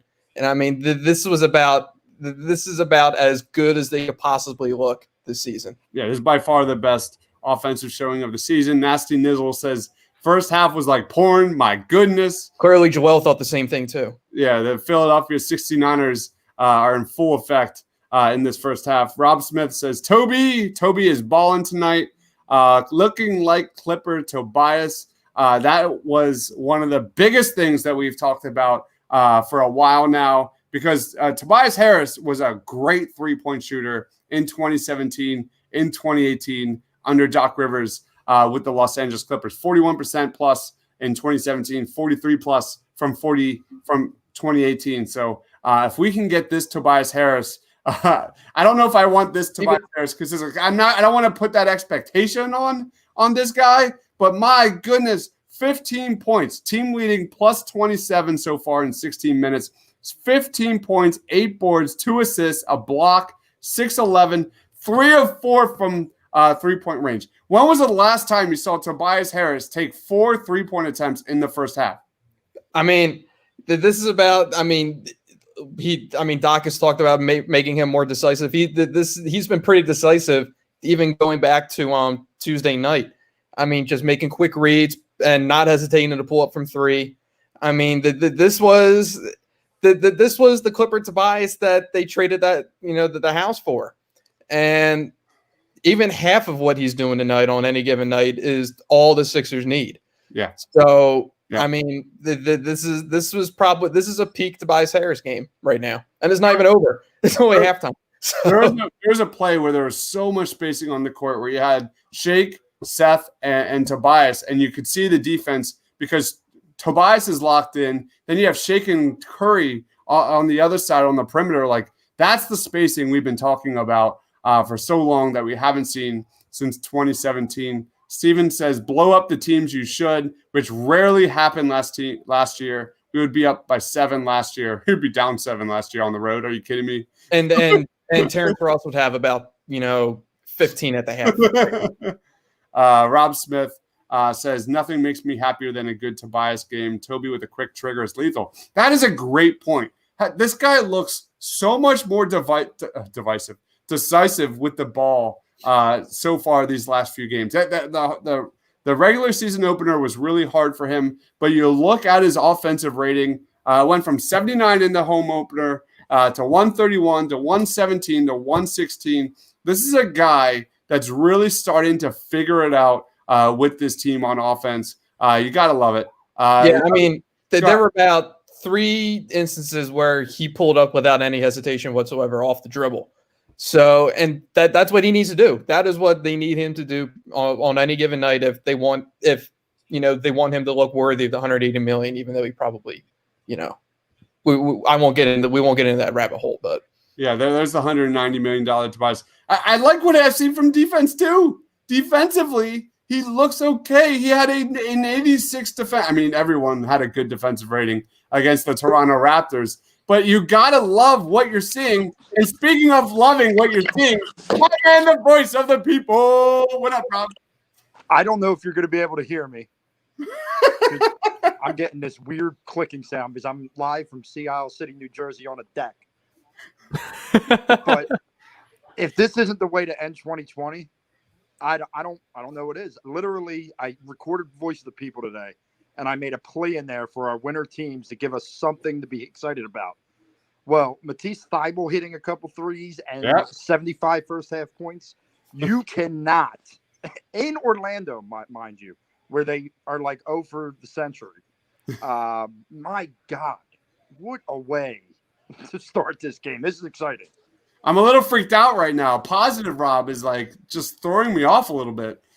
Wait, Deebs, how excited are you for Dakota Matisse? You sound like an alien to me right now. I don't know what's going on. I was trying to do this because my wife and my mother-in-law and my wife's cousin are inside, and I'm the only guy here. And let me tell you, it's not the most joyous occasion for me.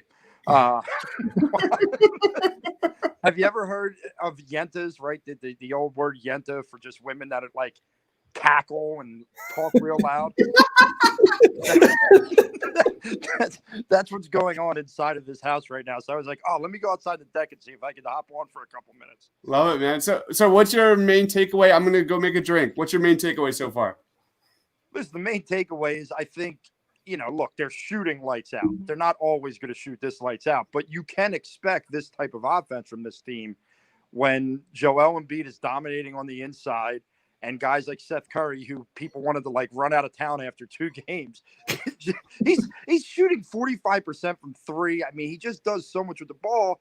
And then there's Tobias Harris again, right? Everyone wants to run him out as well. And this guy is not only making plays on offense, I've seen an attention to detail on defense.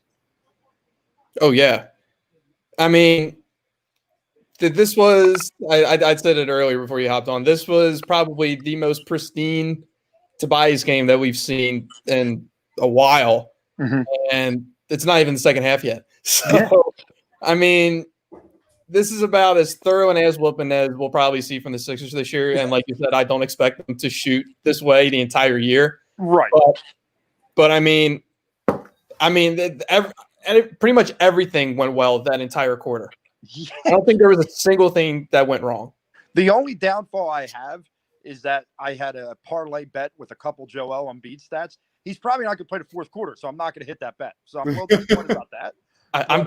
I'm so mad that I'm out of state right now, and I didn't put money on Ben Simmons threes. So.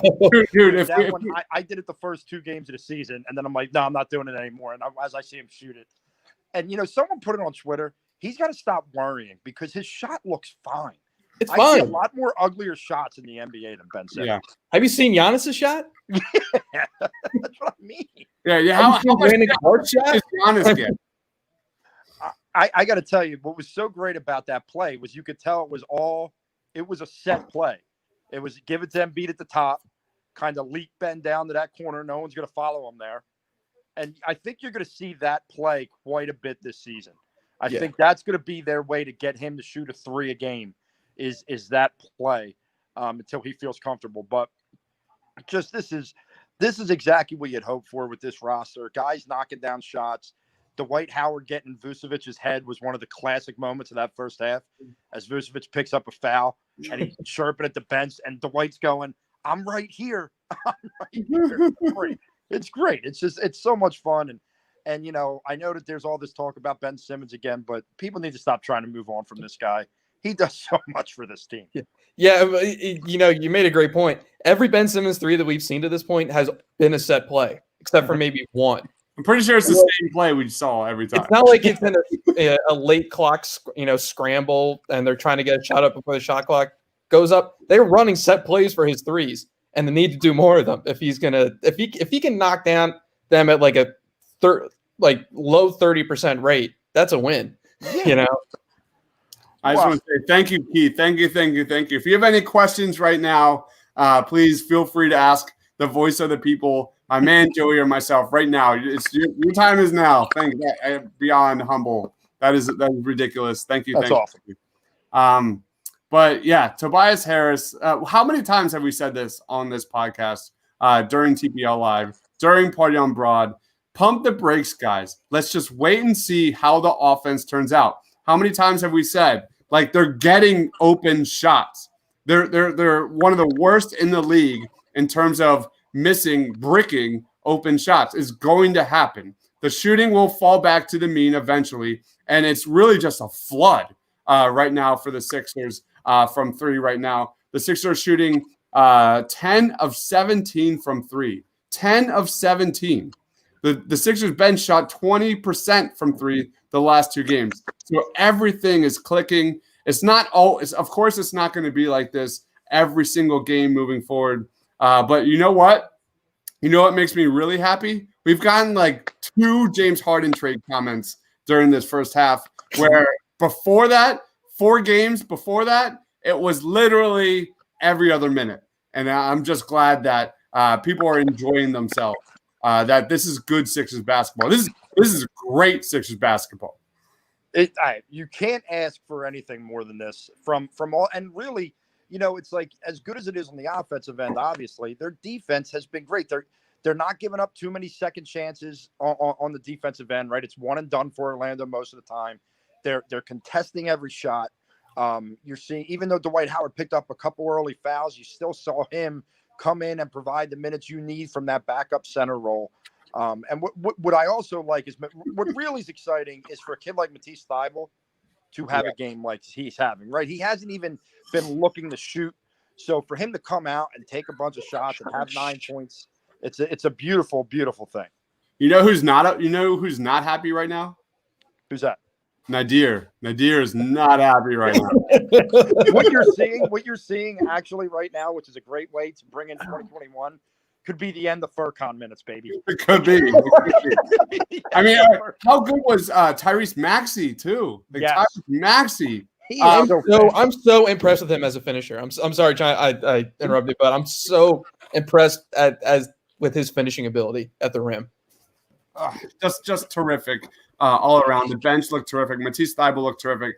Tyrese Maxey was absolutely relentless going downhill today. 4 points in 8 minutes, 2 of 3 from the floor, 0 turnovers, which is what you want to see from your rookie guard. But oh my gosh, just Keith Richmond says, didn't Toby have 26 last game? He was our player of the game, unanimous. Rob, you remember? No, you said Ben. You liar. You said Ben. I went last, and you all three Ben or Tobias. So I was going to go Ben because his lockdown defense in that second half was legendary.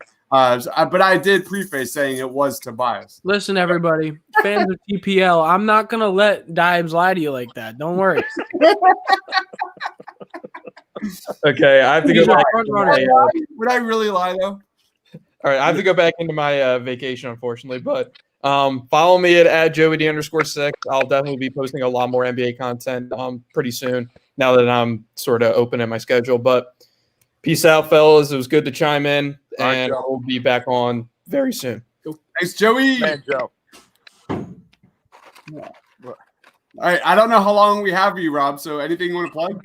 Listen, I recorded from Sea Isle the next Voice of the People. I'm going to do some editing tomorrow in the morning and send that over to Dibes, and we'll get that out. It was my New Year's resolution list, but not necessarily my resolutions as much as the Philadelphia sports community resolutions, which means I'm calling people out. I'm mad. I'm angry.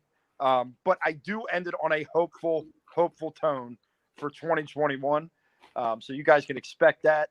And then obviously Party on Broad. I mean, look, I'm elated at this Sixers game. Thank God they're on the night because, as I told you, I got the Yentas inside.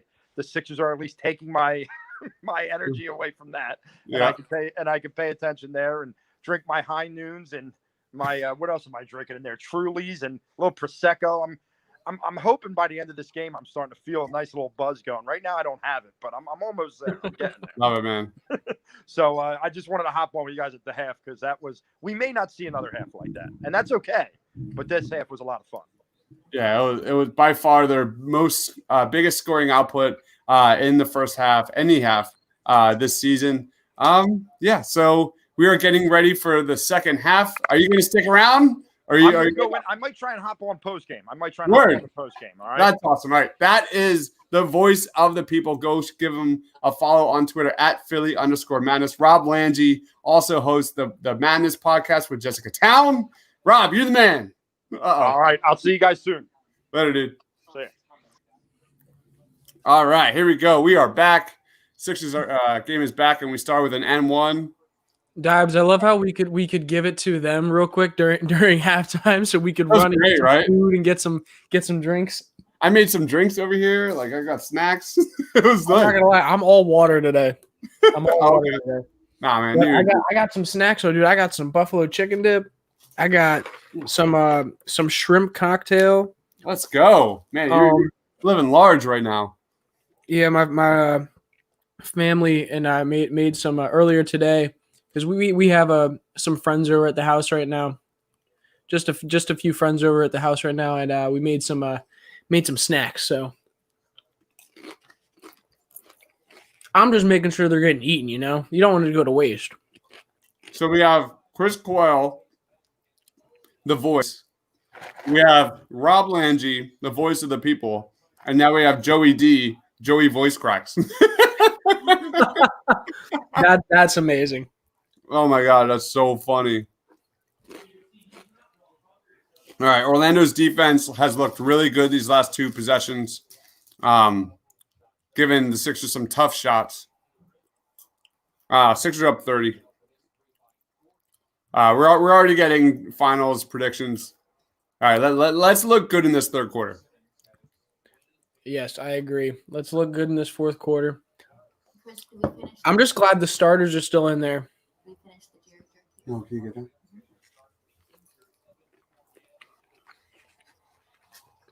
that? Rob mentioned Yentes, so there's not much telling how much time he has left. I don't know what a Yentes is. It's a busybody. A busybody? Yeah. What does that mean? I don't know. All right. What happened? I'm not sure. Harris just had an open lane for a dunk, and he was like, no one was within like 5-7 feet of him. That was weird. That was really weird. I don't know. I need to see a replay on that one.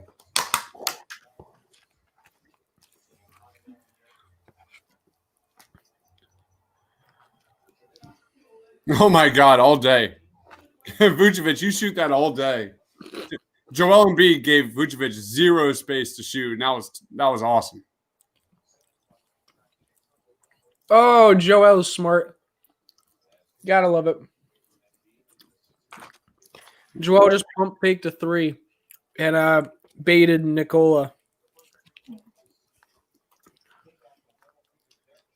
Oh, Yenta is a someone who likes to gossip. Okay. All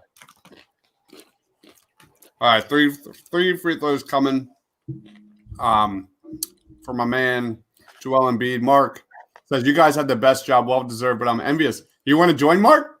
If you want to join our show, that's an open invitation. You don't even have to show your face. Come on the show, man. That's what this show is all about. You guys. So if you want to jump on the show, don't have to show your face. Let us know in the comments. Love to have you.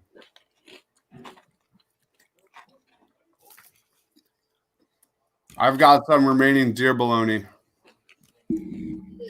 What's up? Do you remember our live stream from last game? Yeah. I think I ate like 8 pounds of deer bologna. I'm telling you, like a log like this of deer bologna. I ate all of it. I'm not, dude. That's you can eat that shit so fast. It's just so good. Yeah, you should eat the rest of the deer bologna. All right, I'm a terrible husband. You said it. When do you guys find the time? Really, That's the great question, right? Yep. That is the Find question. the time to what? Do these podcasts, I guess. I mean, we watch the game just like you do. Yeah. So during the game, We just talk about it. What channel is the game on? NBC Philly. If you're local, I think it's on NBA TV. it's on NBA TV as well. If you can't get it on TV, you can also listen to it on 97.5, The Fanatic, I believe. And also, or you could just sit here with us and we could talk about it. Yep. We'll let you know what's going on. Also, go if you go follow TPL on Twitter, sometimes we'll post some stuff about the game on there as well. And also go follow Austin Krell at NBA Krell and at Jason Blevins, who are both of our oh my goodness, Sixers beat reporters who a lot of times will be live tweeting games. So I also want to give a shout out to my man Brock. oh yes, he throws down film breakdowns of every game now, which is like incredible. Insane. It's insane, and I dare you to find me better breakdowns than that. So that is here at the Painted Lines YouTube channel. Please be sure to like and subscribe. They are phenomenal. So I can't recommend that enough. Mark Bernstein says I can share the Dr. J story. Let's wait till after. If it's like a blowout in the fourth quarter, is that cool, Justin? What? If this is like a blowout in the fourth quarter, during a previous live stream, Mark has the most ridiculous Dr. J story that I've ever heard. It was crazy. It was during like a personal story. Yeah, it was during our party on Broad a couple weeks ago, and it was just this really personal, hilarious story involving Dr. J.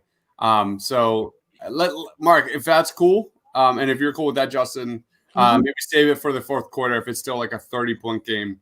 I'm cool with that. We'll have Mark come on and just tell the Dr. J story. It's ridiculously funny. It's just something that, like, if I were Mark in that situation, I don't know if I would stop gushing, geeking out, and crying the entire time. It's crazy. And he's going to ask his wife for permission. No rush. Have you guys thought about releasing your shows? All right. I think I said this about how many weeks ago?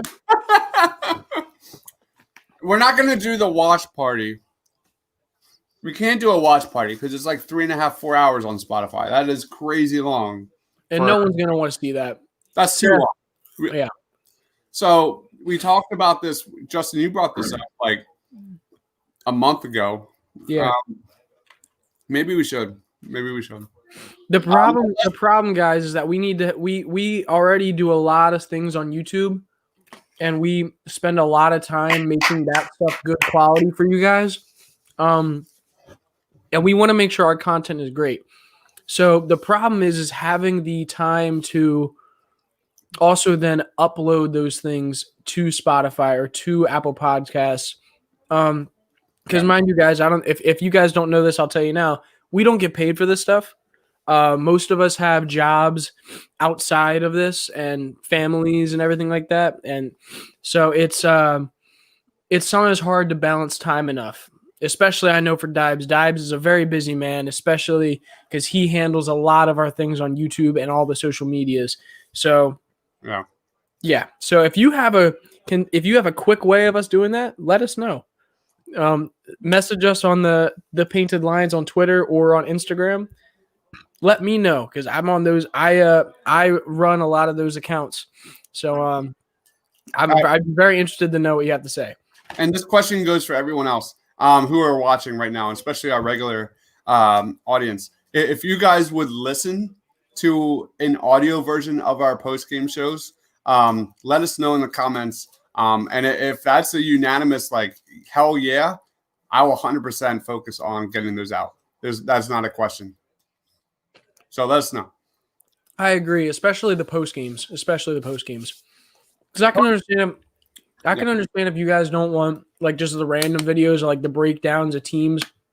Like maybe you don't want that, but something that can be very audio.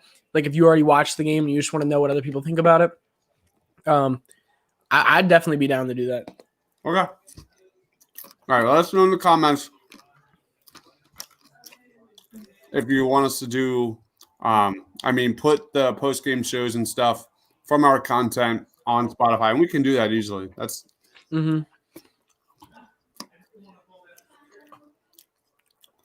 Dunder Dude says I could do that for post games. What does that mean? What does that mean, Dunder Dude? I don't get that. Yeah. Maybe he means listening to it. So you would like to listen to it on the post game? God, Ben Simmons D'ing up Markelle Fultz, man.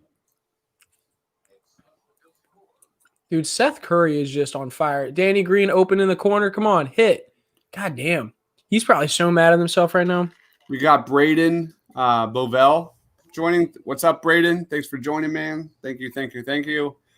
Sixers are on fire. This is the best Sixers game I've seen in a while, probably since the Christmas Day massacre versus the Bucks. Is that correct? Yep. No, I agree. I think it's definitely like that. Braden, by the way, if you're not, subscribe. Yep. Best regular season game since the Christmas Day massacre versus the Bucks, I think. A nice little finish. Reverse layup by Markelle Fultz there and with the N1. Unfortunately, they're still down 30 points. Unfortunately. Is that an unfortunately? It's not unfortunate. I would say unfortunately for him. Yes. Yeah. All right. My goodness. Curry has 16 points in 19 minutes, 4 of 6 from 3. Before we did a poll, who would have more points between Curry and Markelle Fultz? Not even a question. Not even it's that book is closed. Ooh, air ball. Is it by Fultz? Aaron Gordon. Oh, okay.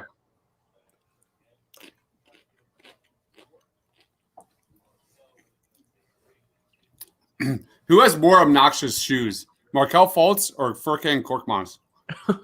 I think Furkan for sure. Oh, finally, Danny hit one. I think it's probably definitely Korkmaz. I don't know what it is, but Korkan loves that bright yellow. It's either bright green or bright yellow. Mm-hmm. He loves that highlighter color. Not sure why.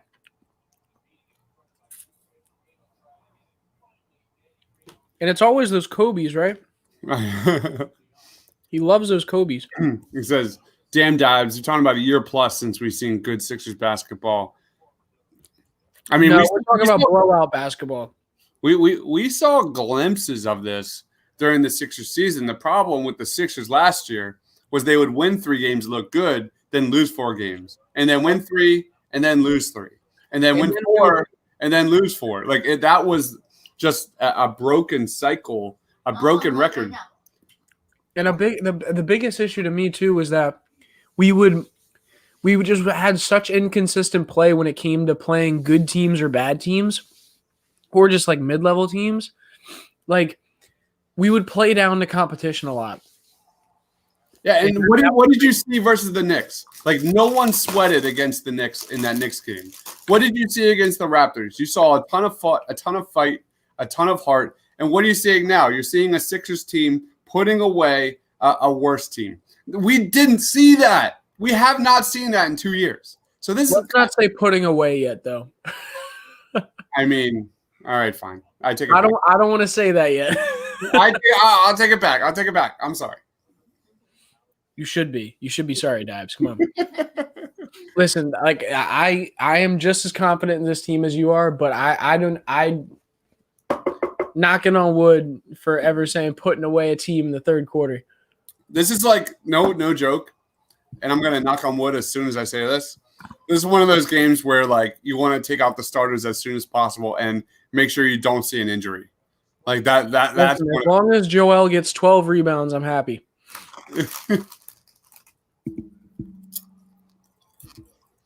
How many rebounds does Joel actually have, by the way? Joel is 19 and 8 right now. All right. No, sorry, 21 and 8. Gotcha. I want to see him get a few more rebounds, and then I'll be happy. Unbelievable, man. Why are you still like, come on, man. Bro, we're up by 31 points. You're saying Ben needs to attack right now? Come on. Dude, if that doesn't scream narrative, nothing does. Like, what? Oh my God. What are you? You're not even watching the game. You're like literally just staring at Ben's box score. This is the best the Sixers have looked. This is exactly what we mean, though, when it comes to this team. Ben, like, and let me say this: if Joel was not on this team, Ben would be a completely different player for this team. By the way, what is Aaron Gordon shooting tonight? I have no idea. What is he shooting? 1 of 8. That doesn't surprise me. I mean, he's been guarded by Ben Simmons most of the game, hasn't he? Yeah. Yeah. So I'm not. Oh my God, Seth Curry again! Oh my God. This is Seth Curry game. This is the Seth Curry game right here. Oh my God! Guess what? He just scored again. By the way. Are you serious?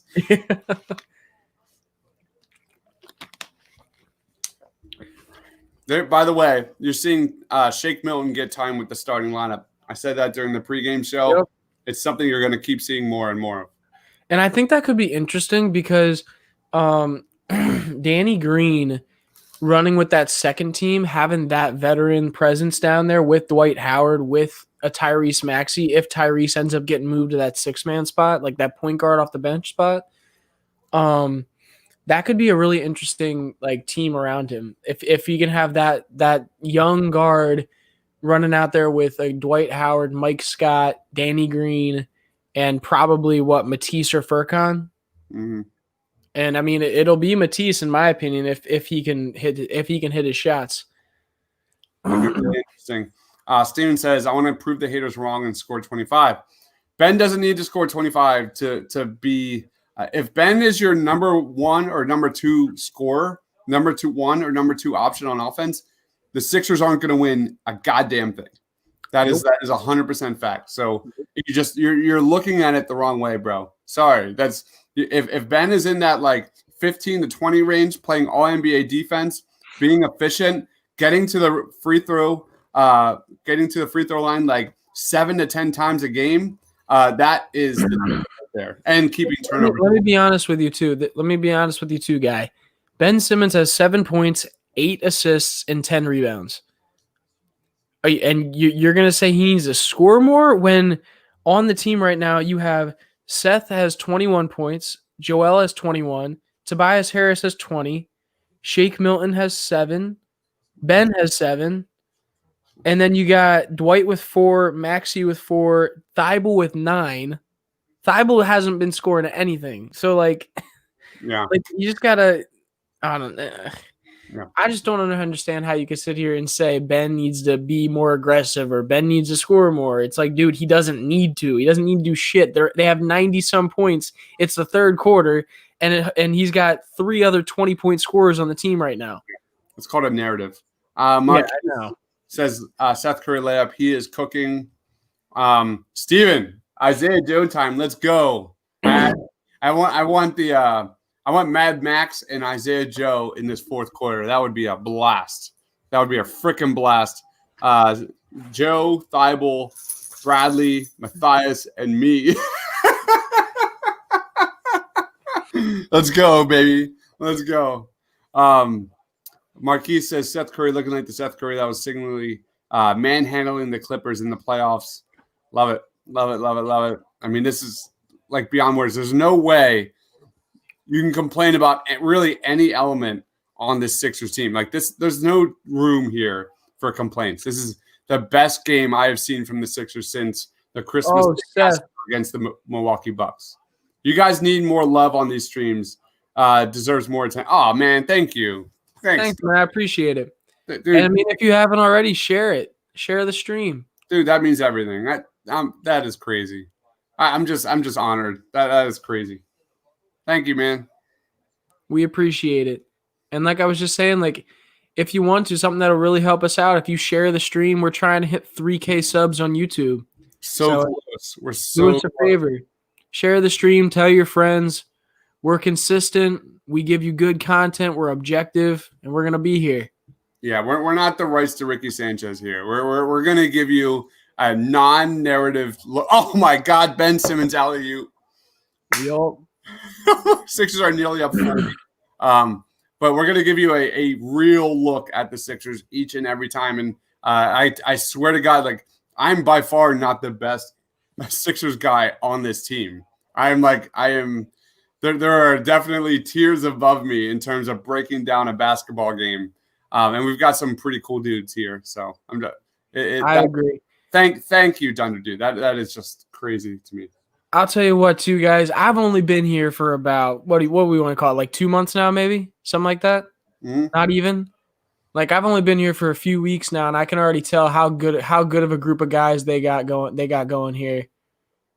Uh-oh. I think Joel might have just got poked. I'm okay with a poke. I'm not okay. He's covering his face. I don't know what happened. Cole Anthony was up there next to him, so I don't know what happened. Oh, he slapped him in the face. Goddamn. I'm okay with that. As long as it's not Yeah. as long as his eye isn't out again. Have the face mask again. Joel's probably done for the game now. With if they probably just like Ben is an all-star. huh? Steven said, "I just want to say that because I want Ben to be an all-star. Ben's been an all-star twice, correct? He's an all-star and all-NBA player. Yep. He's third team all-NBA and first team all-NBA defense. I don't like. People are talking like he's a guy who's not worth the contract. Yes, if you look at a box score, he may not have all the numbers that you would want him to have, like on a team that regularly, like a regular team where he's your all-star player. He may not have the numbers that you would expect, but on a team that has the amount of shooting that it does around it, like this is the kind of numbers you want. He already has a double. Does he have a double yet? Because I bet you it's close if he doesn't have one. Yeah. I love the thought process that Joel Embiid can go to the bench, and if you beat Ben Simmons on a pick and roll on the perimeter, and then you go to the basket, instead of Joel Embiid as Dwight Howard. That concept is so amazing, man. Yeah. And I'm going out of focus again. I'll be right back. No, you're good. I think you're good. Am I? You look fine to me.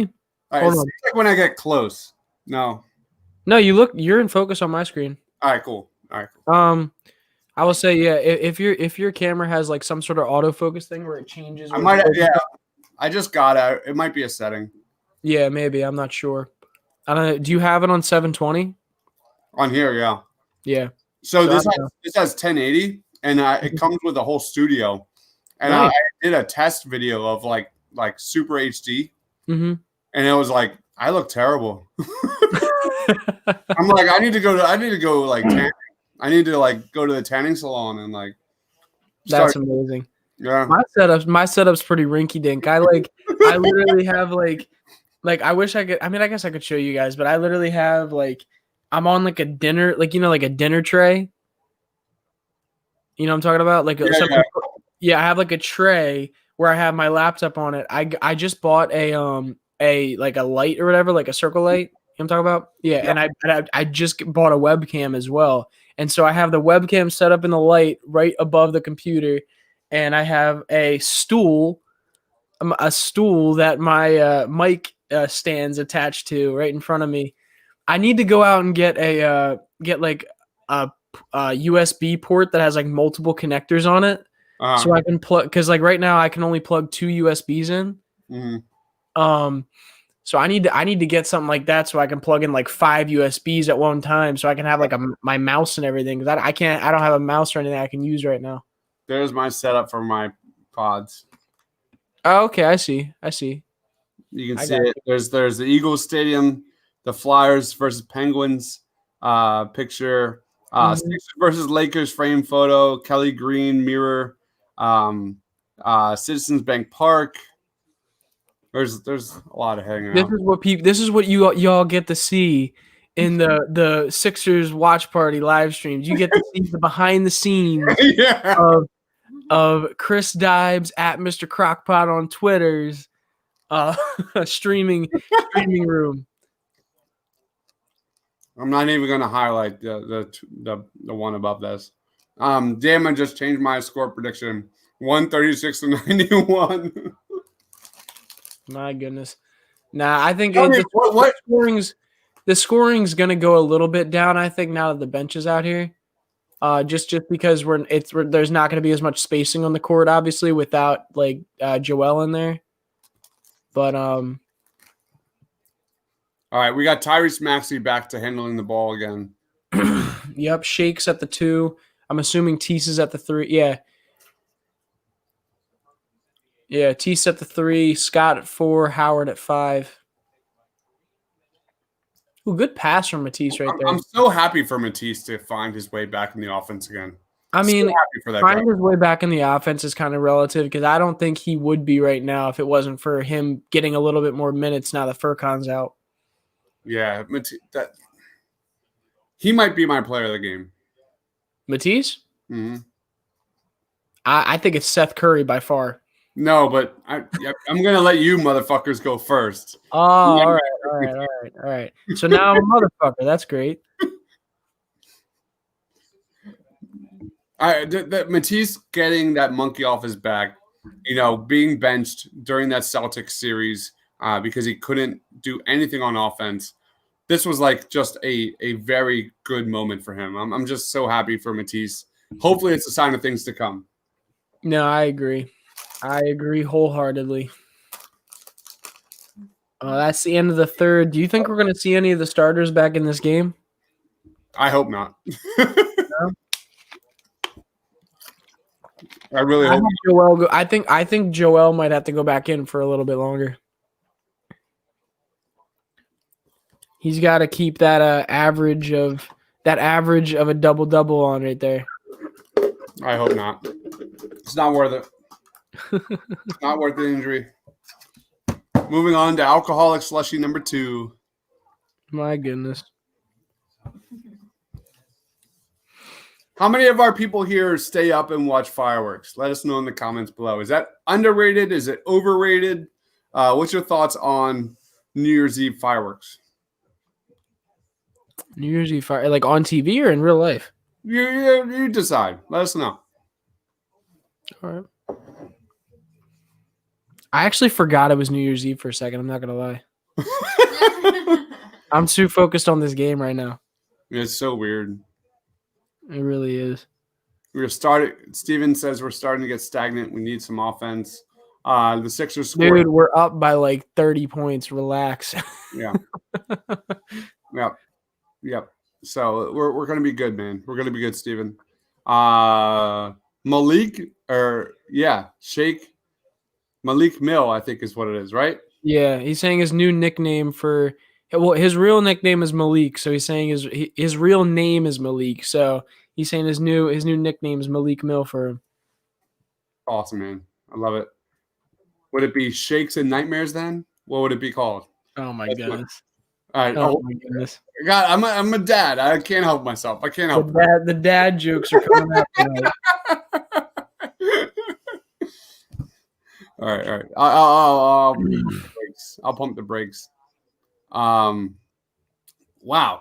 Love, ease the soul, forever. Oh, all right. I said I won't. I heard they're not doing fireworks. Is that true?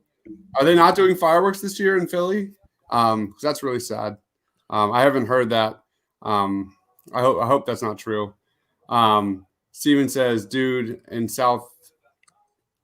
I live in South Ariel, and my hood sounds like Fallujah at 12 in the morning on the 1st. Okay. I bet. Marty said, I took my daughter's seat on. I heard they were canceled it this year. That sucks, man. That sucks.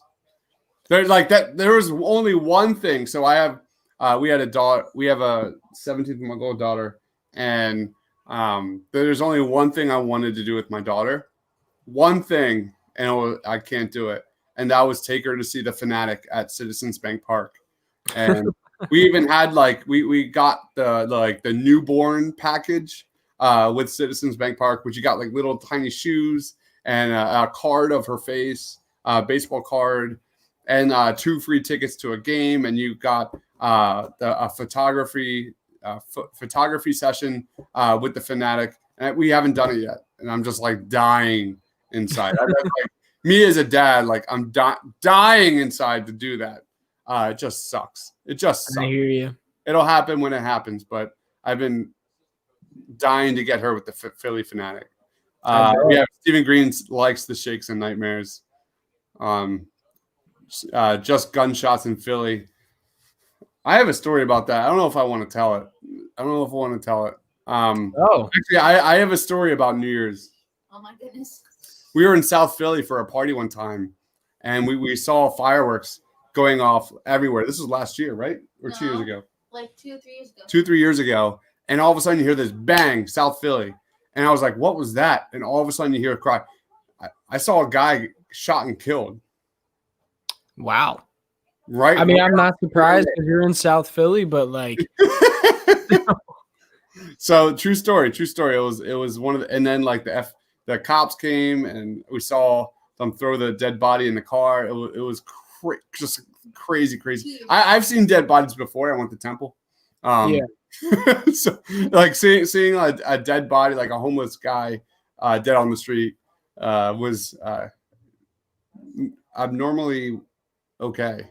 But anyway, abnormally okay. That sounds terrible. I'm on like a 30-second delay, Keith. I'm on a 30-second delay. Justin's up to date. I'm watching cable. He's on a live stream, so we're a little bit off. Steven says you heard gunshots about a mile away. So I lived in Philly for 4 or 5 years, and it wasn't abnormal to hear gunshots every night when I lived. I lived in North Philly for 2 years, and then I lived in the Art Museum District for 2 years. I have had buddies that live in South Philly and stuff, so there's a few people that work on this channel that live in South Philly. Yep. It's not normal. It's every other day. Every day. You just hear it. It's just like you hear it and you hope that it's like not anywhere near you. It's funny because I go to college at Shippensburg University, where a lot of people from Philly, a good amount of people from Philly go there, and it's like middle of nowhere, like farm country place, and I live closer to Philly when I'm not at my university, but it's funny because they're like, if you hear a gunshot, like duck, hide, run, and everything like that, because it's probably close if you're hearing a gunshot. Yeah. But like if you're in a place like Philly, you're like, okay, if you hear a gunshot, it's like normal. Like you're just all right. Yeah, especially lately, it's been terrible. It's been really terrible. So anyway, let's get back to the game. Sad shit. Let's talk about the game. Let's talk about the game. The Philadelphia 76ers are up 30-some points on the Orlando Magic. The really main storyline of this game is the Sixers bench has destroyed the Orlando Magic bench. Not lately, but especially in that first half. They really made a statement that the Orlando Magic were 6th in the NBA in bench scoring coming into this game, and the Sixers bench has been terrific. And that is led by Tyrese Maxey, Matisse Thybulle. Both have looked terrific today. Speaking of Tyrese Maxey with the floater on the inside. Real nice from him right there. Can't wait. Just so you guys know, I'm about ready to set the Painted Lines YouTube channel on fire with some highlight reels. I've got best of December highlights of Ben, Joel, Tyrese, Tobias, Seth, and best team overall highlight reels. And they will be coming up literally tomorrow. I've been waiting for this game. I have them ready and prepped. I'm just waiting for this game to finish so I can get the video and do some editing. But those will be coming out tomorrow. So I'm going to be dropping 6 highlight reels on you tomorrow. So all your favorite players coming out tomorrow here at the Painted Lines YouTube channel. It's going to be awesome. And then we use those highlight reels for videos. That's how we roll. For stats and analytic videos, what I mean. I like the videos where like you're talking about stats and you have the highlights in the background. No, I agree. I think those do the best too. Actually, let us know in the comments. Do you like videos? What do you like videos more when there's somebody talking in the background of highlights, or when someone is just on the screen talking about sports? Let us know. Yep. I like to do both. If you see my videos, I do like 15% me or 20% me, and then the other percent's like the actual what I'm talking about, the plays of what I'm talking about. Mm-hmm. I think those are way more fun. I mean, No, I get that. I don't really have a face for that. Yo, I'm no Tiago. I'm no Tiago. oh, shut up. Matisse with a nice block on Cole Anthony. Marquise says both. Oh my God, Matisse blocking Cole Anthony was terrific.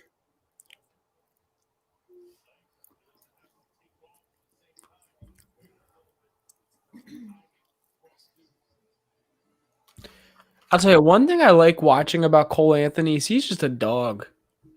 Yeah, Like, he is. He is a legit like dog down there, and he seems like he's really like down to earth with his teammates as well. So like that, I think that's another reason why I wouldn't have minded seeing him on this team is just because of that. Like he's not only a good player, he seems like a good kid as well. He has basketball in his veins. Greg Anthony. Yep. I mean, just what was that? UNLV maybe. I have no idea. I'm not sure. But Greg Anthony, he has basketball in his veins. I know he had literally professional trainers working with him from the jump for years. I mean, this guy was one of the most hyped up high school prospects, like not in the history of basketball, but like right up there. Not Zion level, but right up there. Yeah, he went to UNLV. Yeah, and that was one of the greatest teams of all time. 1988 to 1991. One of the greatest story teams of all time in college basketball. So like Cole Anthony has been brought up around literally a culture. Oh my God, that take by Shake. Let's go. I didn't even realize the Shake's 5 for 14 right now. Did you realize that how many shots Shake has taken? You said 14? 5 for 14. I like it. Let just put it up, baby. Marquis says Shake is cooking and one.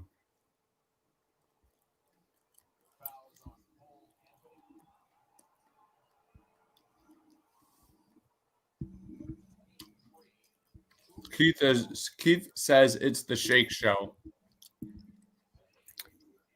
I don't know. Like, who would you give the player of the game to here? This is gonna be hard. It's already in my mind right now. Unless somebody either Tobias or Seth. Yeah, I can agree with that. I can already tell you what mine's gonna be, but I honestly I don't want to say it for sure yet, just because like there is a good amount of game left.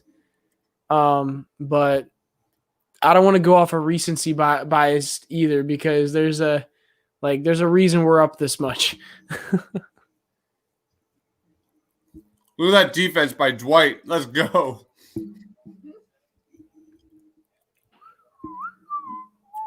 So why number 50 for Cole Anthony? No. It probably has something to do with like New York basketball or something. I don't know. Or it could be nothing. Marquis says, I love the way Dwight is giving it to his first team about to get a W. Man, Dwight, I remember getting so belligerent when the Sixers played Dwight Howard in the Orlando Magic in the playoffs, like back in like, what was that? Like 2008, 2007, something like that. You don't remember that, right, Justin? Okay, so I've said this I think twice so far on the channel, but if you don't know this about me, I am 21 years old and I didn't start watching basketball till about my freshman year of college. I wasn't really brought up around basketball at all. And so I started watching basketball when I got to college. And so, yeah, a lot of that history I'm not as aware of. I have done my due diligence and gone back and watched a lot of old highlights. But, yeah. Oh my So no, God. I've watched a little bit Dwight of Howard Andre. just hit a 3. Oh yes, he did. Dwight Howard just hit a freaking. We have a game where Ben Simmons and Dwight Howard hit a freaking 3-pointer. What is happening tonight? I think that's a good point actually. Hold on. What? Oh my gosh, this is nuts. All right, this is nuts. A lot of people are saying Seth Curry, a billion% Seth Curry. Marquis says Seth Curry, player of the game.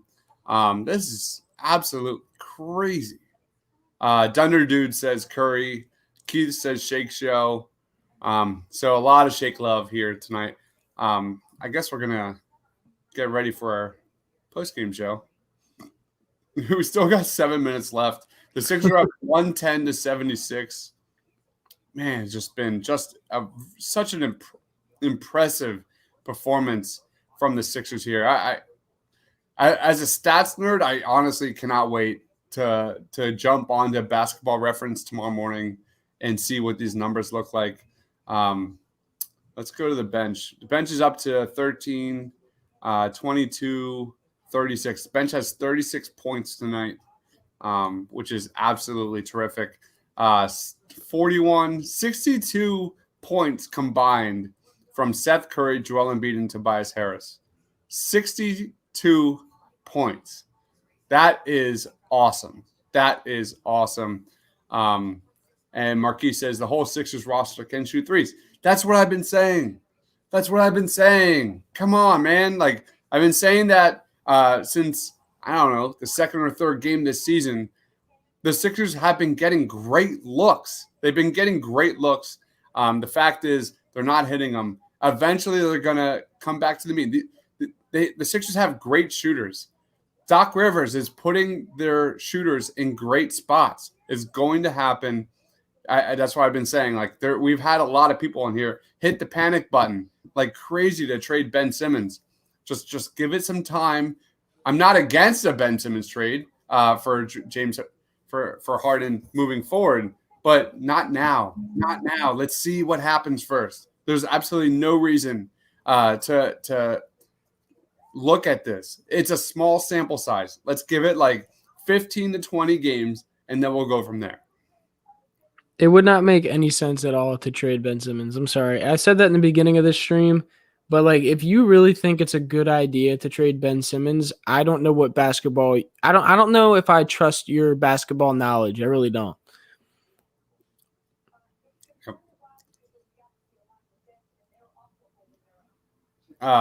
Jay Monte says the after game threes work out of Ben and Joel. I think it was actually Ben and Dwight. I could be wrong with that. But What? I'm pretty sure after the game, it was Ben and Dwight Howard actually shooting threes. Yes, it was. Embiid. Yes, it was Ben and Dwight Howard shooting threes at the end of that one game.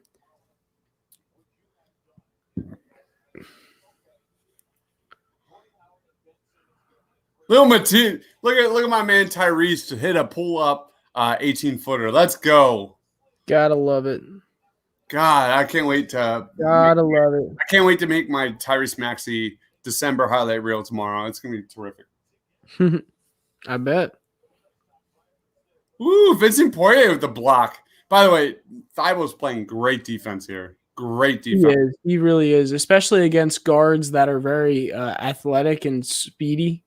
Poirier. I didn't realize Poirier was in the game. Yeah, he's in. He's in.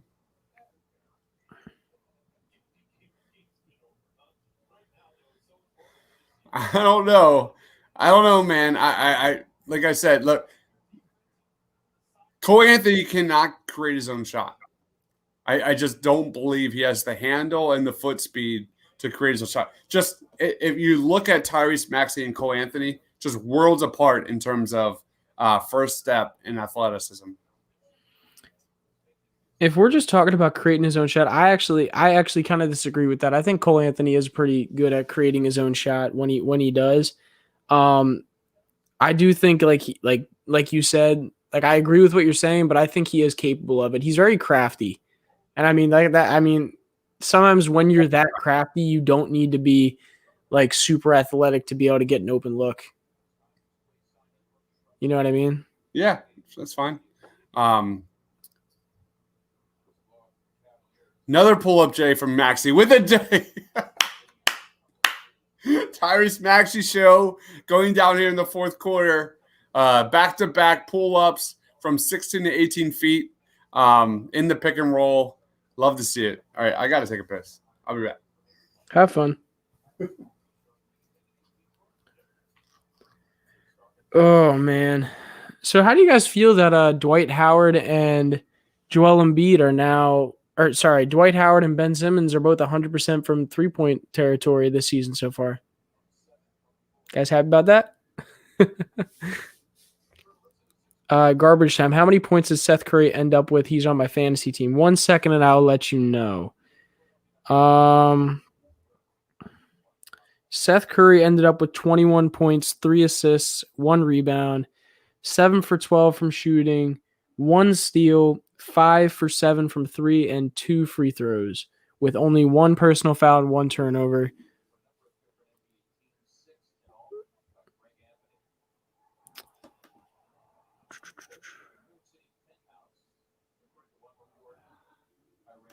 What's up, Mark? Yes, I do go to Shippensburg. I will say you're a little bit past my time now. You're a little bit past my time. 20 years ago, I was just born. So I hope you had a good time though there, because I have a good time.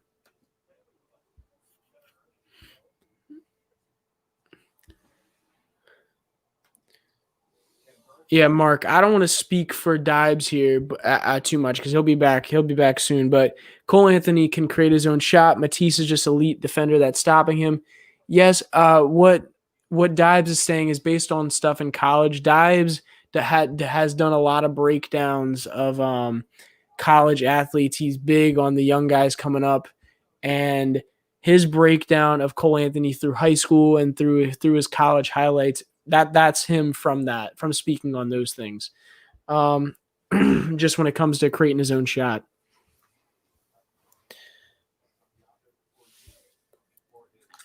Dabs, I was defending you a little bit here. I was saying how your basis of whether or not Cole Anthony can create a shot isn't based off this game. It's based off of your reviews of him coming into the league. Watch the tape. Watch the tape of him not being able to create separation at North Carolina. It's not. That's not a wild take. It is very obvious. No, I don't disagree. Lateral quickness, his foot speed is very concerning when it comes to creating his own shot. That being said, I'm a big Cole Anthony fan. I think he's going to figure it out. But you watch his tape. He barely created any separation while at UNC. And that being said, it is the point to be said is that defense is keyed on him with an entire UNC team that did nothing but stand around and did nothing for Cole Anthony. It was very reminiscent of the 01 Sixers team where you had Iverson playing hero ball and everyone else just kind of stood around. That was UNC in a nutshell. And it was really bad basketball, really bad tape to watch. Yeah, I just put up on Twitter. I said, Sixers Ben Simmons and Dwight Howard are both 100% from 3 on the season after 5 games. Who would have thought it? But how many Harden comments have we had today? Love to see it. Isaiah Joe, man. I think Isaiah Joe's in this game, correct? I just got back. Yeah, I'm pretty sure Isaiah's in here. All right. Oh, Terrence Ferguson's in there. I don't see is that Isaiah Joe? Oh, no, I see him. He's in the top left of your screen, or at least from my screen. So it's Tyrese Maxey, Isaiah Joe, Terrence Ferguson, Dakota Mathias, and Vincent Poirier. This is like the reserves right here. I love seeing Tyrese Maxey not afraid to shoot. Yeah. I mean, would you be afraid to shoot up by this much? No. But on a team last year that was their struggle, a guy that is, I don't know, just doesn't want to shoot and get buckets. They haven't had a guy like that since Jimmy Butler. Yeah. Maxey has that mindset. Maxey has that downhill mindset that he's going to get his shot. Yeah. I'll say, though, the more I watch this I'm not comparing him to Jimmy Butler. Just FYI. No, trust me. I don't think anybody here should be thinking you are. You never know. You never know. But the biggest thing that I feel like that needs to be said about this team and like seeing what a lot of the guys on the team are, especially with like Shake and Maxey, are that like these are guys that like at least for Shake that it's been on this team. Like he's been a guy who's been capable of what he's doing right now for this team. And I think that goes to show you the difference in what Doc Rivers' offense has been able to bring out, has been able to show you what Shake can do. And I think that's a big difference with Brett Brown's offense. We're getting ready for the post-game show here. Yeah. Start the countdown. We got about a minute. Get ready for the post-game show. Everybody stick around for the post-game show. We'll be probably on the post-game show for about a half hour after the game, maybe a little bit less. Depends how many people show up. We'll see. True. Let me check Discord. Come by. What's up? Check Discord real quick to make sure. Who wouldn't want to talk about this game, man? I mean, the problem is everyone's on vacation, it sounds like. No one's on vacation. It's COVID-19. Isn't that what Joe just said? I guess so. I think he said he was on vacation. And Rob, yeah, he did. And then Rob said he's in Seattle. So. Oh, he lives in New Jersey, I guess. So it's like. Not that far for him. Yeah. And then Thiago said he's not coming on tonight. No Thiago tonight. And is Austin or Jason coming on? Jason was supposed to be here for pregame, but we don't know. Wow, Jason's a flaky boy. Flaky. All right, guys. I think we held it down pretty well. Yeah, I agree. We're gonna get into this. We're gonna get into this post game coming up. We got about 5 seconds left. The ending score for the Sixers game is 116 Philly and 92 Orlando Magic. That's bringing the Sixers to a 4-1. Yep. The Sixers are now 4-1 on the season. Orlando moves to 4-1 as well. What a game for the Sixers, let's be honest. Great game. So we're going to move into the post game. We'll see you guys on the flip side of this intro. I don't know if you're starting it or I'm starting it. I got it. Let's roll.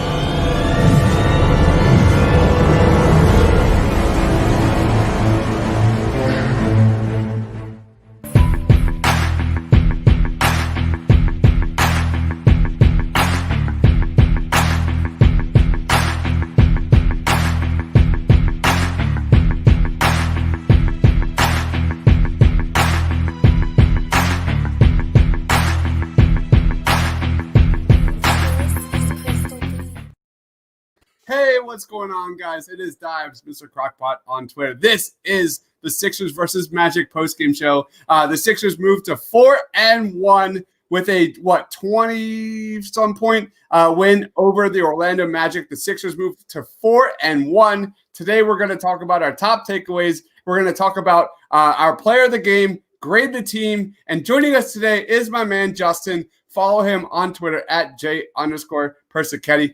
What's up, Jay? Yo, what's up, Dives? Listen, great game for the Sixers today. Yes, we fell off a little bit the second part of the game. Not as much offense, but you can also say most of our starters and starting guys off the bench were not in the game at the end. So all around, great win for the Sixers. Honestly, I don't have much to complain about. I don't know about you, but I don't.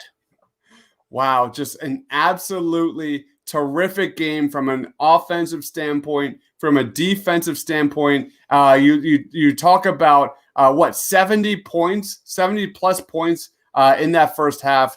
You talk about a team that, especially from their bench, has really struggled these last two games. 20% shooting from the bench. In that first half, the bench outscored versus the Raptors by 3 times as many points. They had 24 points off the bench in the first half. The bench came to play, led by Tyrese Maxey and led by my man Matisse, because I don't know how much time we're going to give to Matisse today, but Matisse Thybulle had 18 minutes, 9 points, 2 of 4 from the floor. I'm just so glad to see him really make his stand on this team. Justin, what was one of your takeaways of this game? I mean, one of my biggest takeaways was three-point shooting. This team shot a whopping, let me get it back on my screen, 45% from three. Does college football like FanDuel Sports. College football like FanDuel Sports. Not advertised by the Painted Lines. Yeah, so three-point shooting for this team was immaculate today. Something that we've been talking about on the Painted Lines for the past few games is that once this team's three-point shooting gets in rhythm, they're going to be unstoppable. And that showed today. We scored 75 points in the first half. In the first half, 75 points, and we shot 45% from three on the day, 86% from the free throw line, and a 48.4% from the field in all for the game.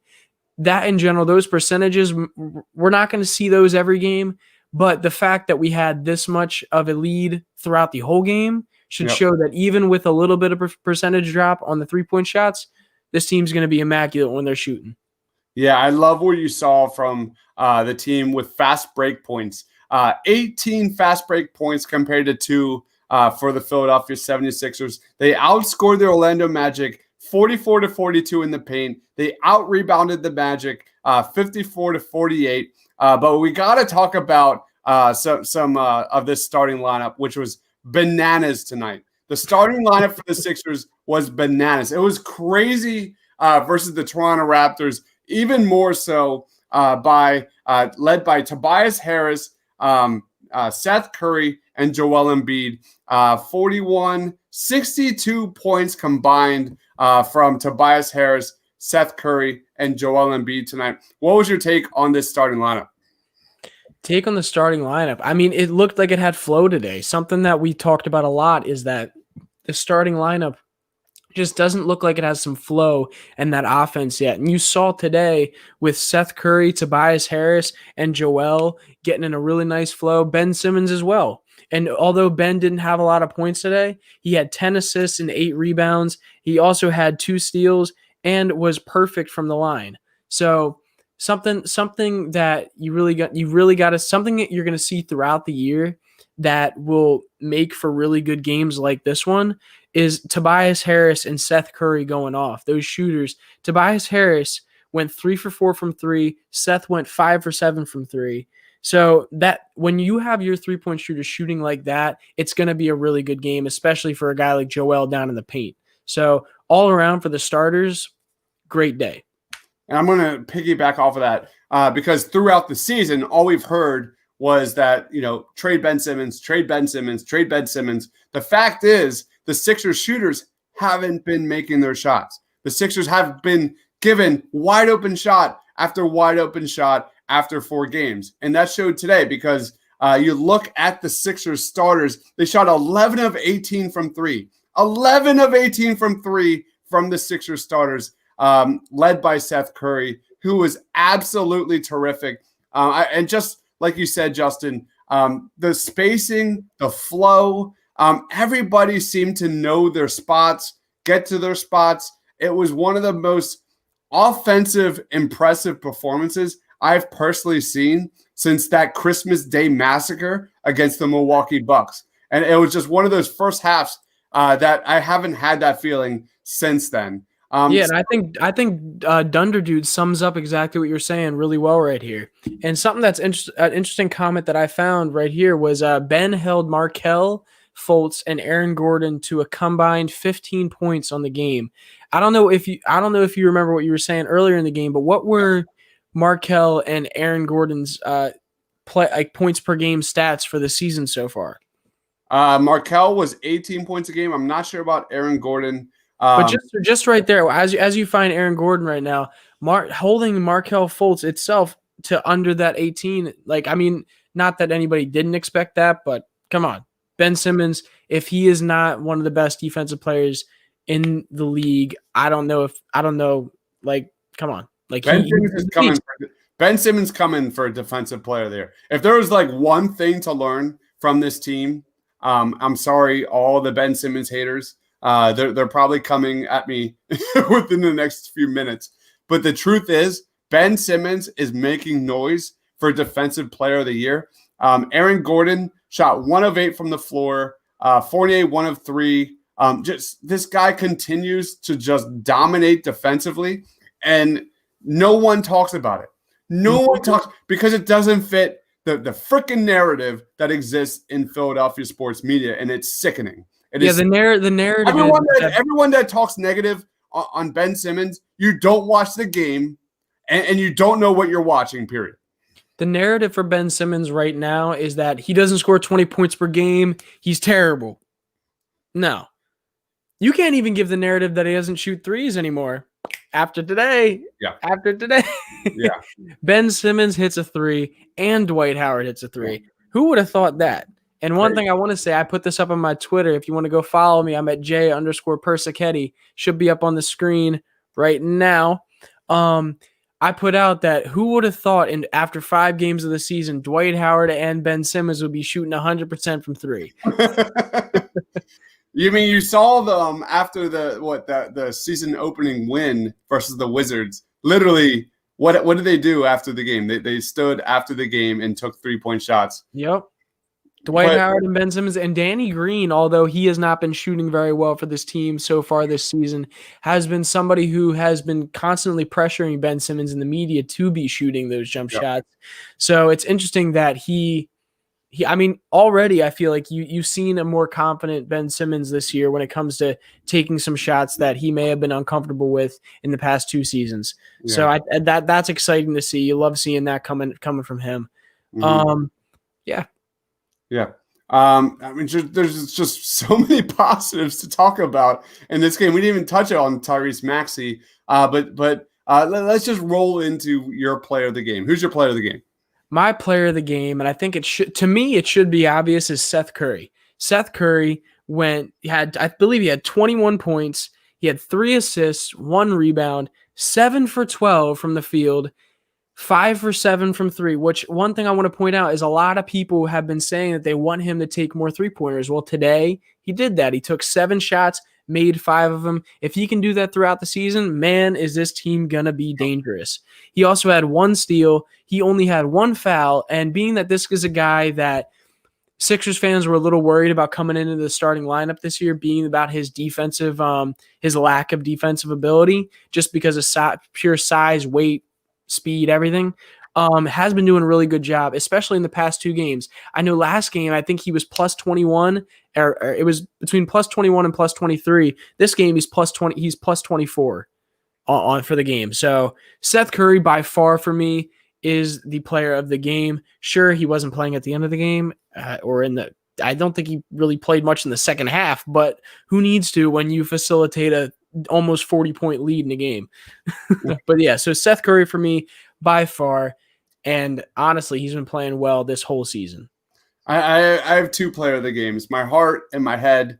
My heart of the player of the game is Matisse Thybulle. It felt so good to see him get that monkey off his back, show that he belongs. The people that should be scared right now are my man Nadir and Furkan Korkmaz, because if that's what Matisse Thybulle can bring you on offense, be a perimeter threat and great defense, which we saw tonight, Furkan Korkmaz should be shaking in his cowboy boots tonight.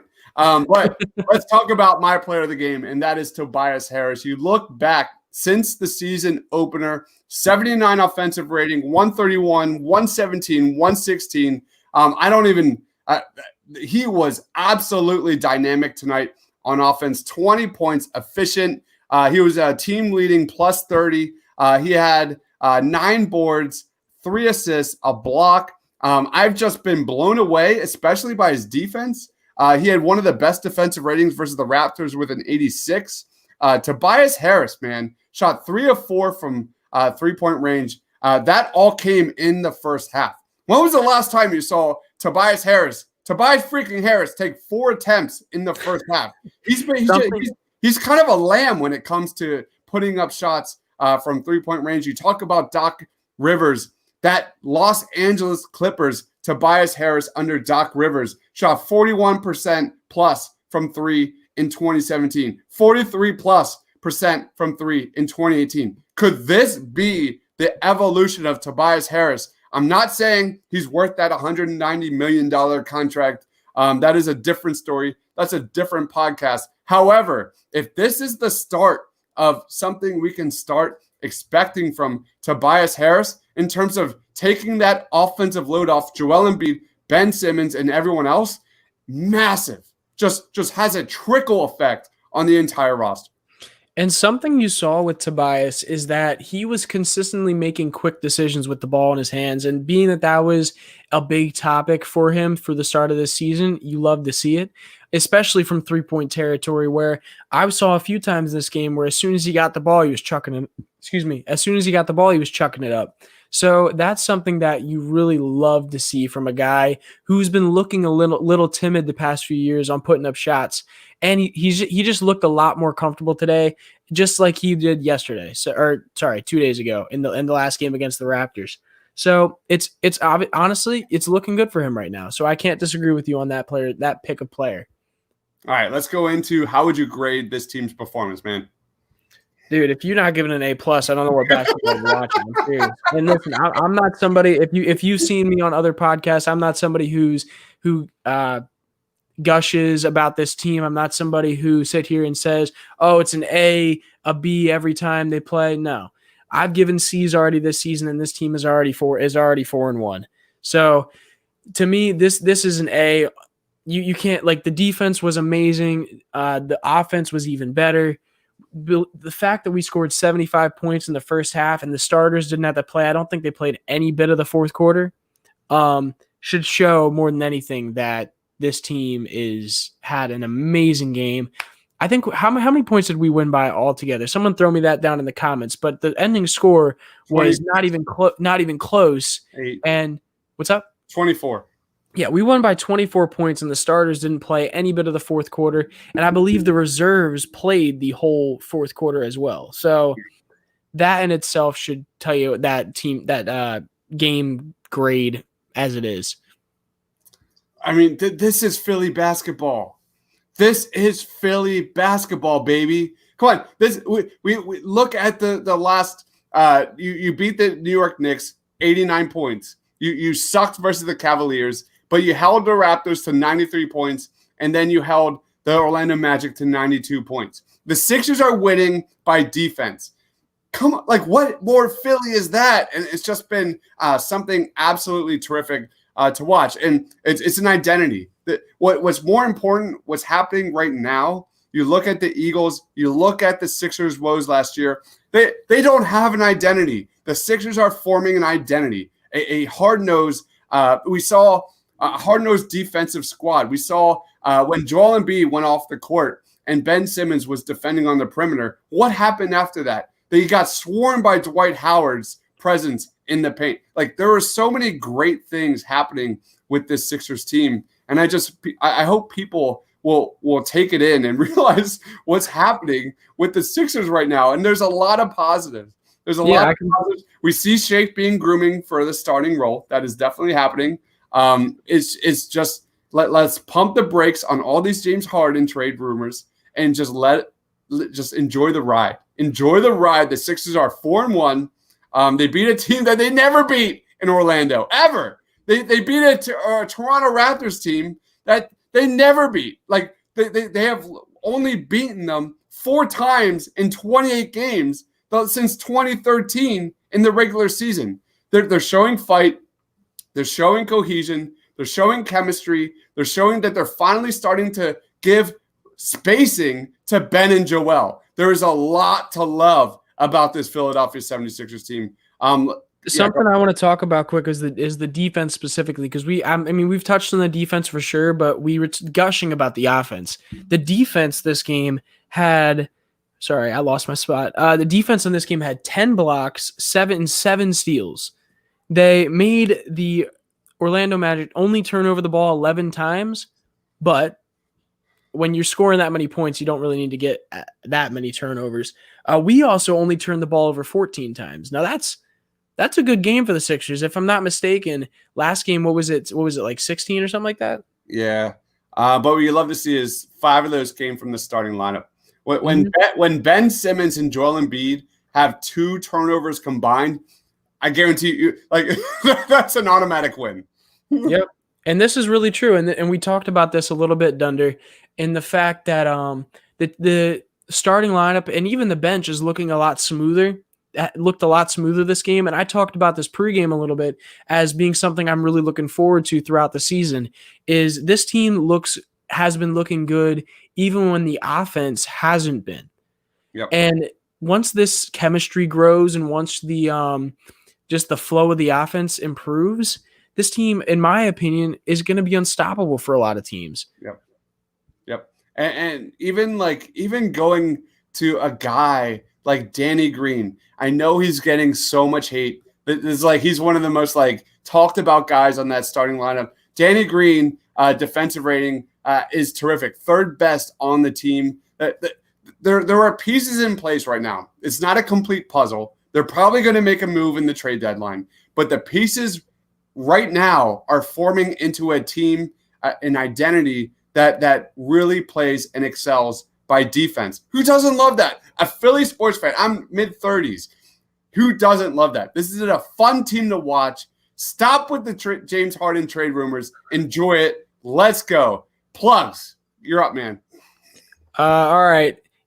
If you have not already, go follow me at J_Persichetti. It's right there on the screen.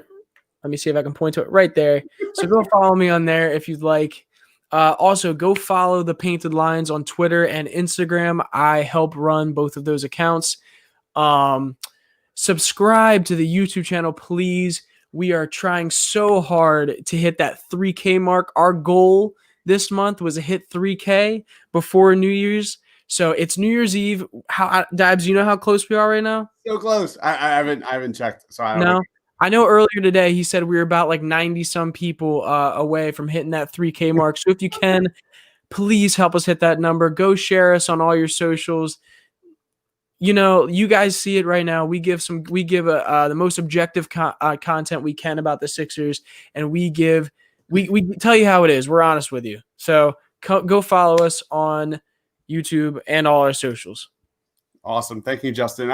I'm just going to piggyback off of that. I'm going to be dropping so much Sixers highlight reels starting tomorrow. Tyrese Maxey, Tobias Harris, Ben Simmons, Joel Embiid, Seth Curry. I've got them all prepped and ready to go. I just got to get the tape of this game. The best of December highlights reels are coming tomorrow. Bright and early. Before you eat your pork and sauerkraut, watch some Sixers highlight reels. I promise it's going to be so much fun. And I just want to say thank you. I just want to say thank you to everyone here that has been watching, commenting. 2020 is over. Let's go. Listen, we still got 3 hours, but I will say the Sixers capped off 2020 very well for us. Let's hope they can keep going on to 2021. In the words of Jason Kelsey, I'm going to end it like this. I was there during the Super Bowl parade, and I just want to say, fuck you, 2020. We're out. See you guys next time. Fuck you. 2020 is over. Have a great and safe New Year's Eve and New Year's Day. Eat that pork and sauerkraut. Go Sixers, baby.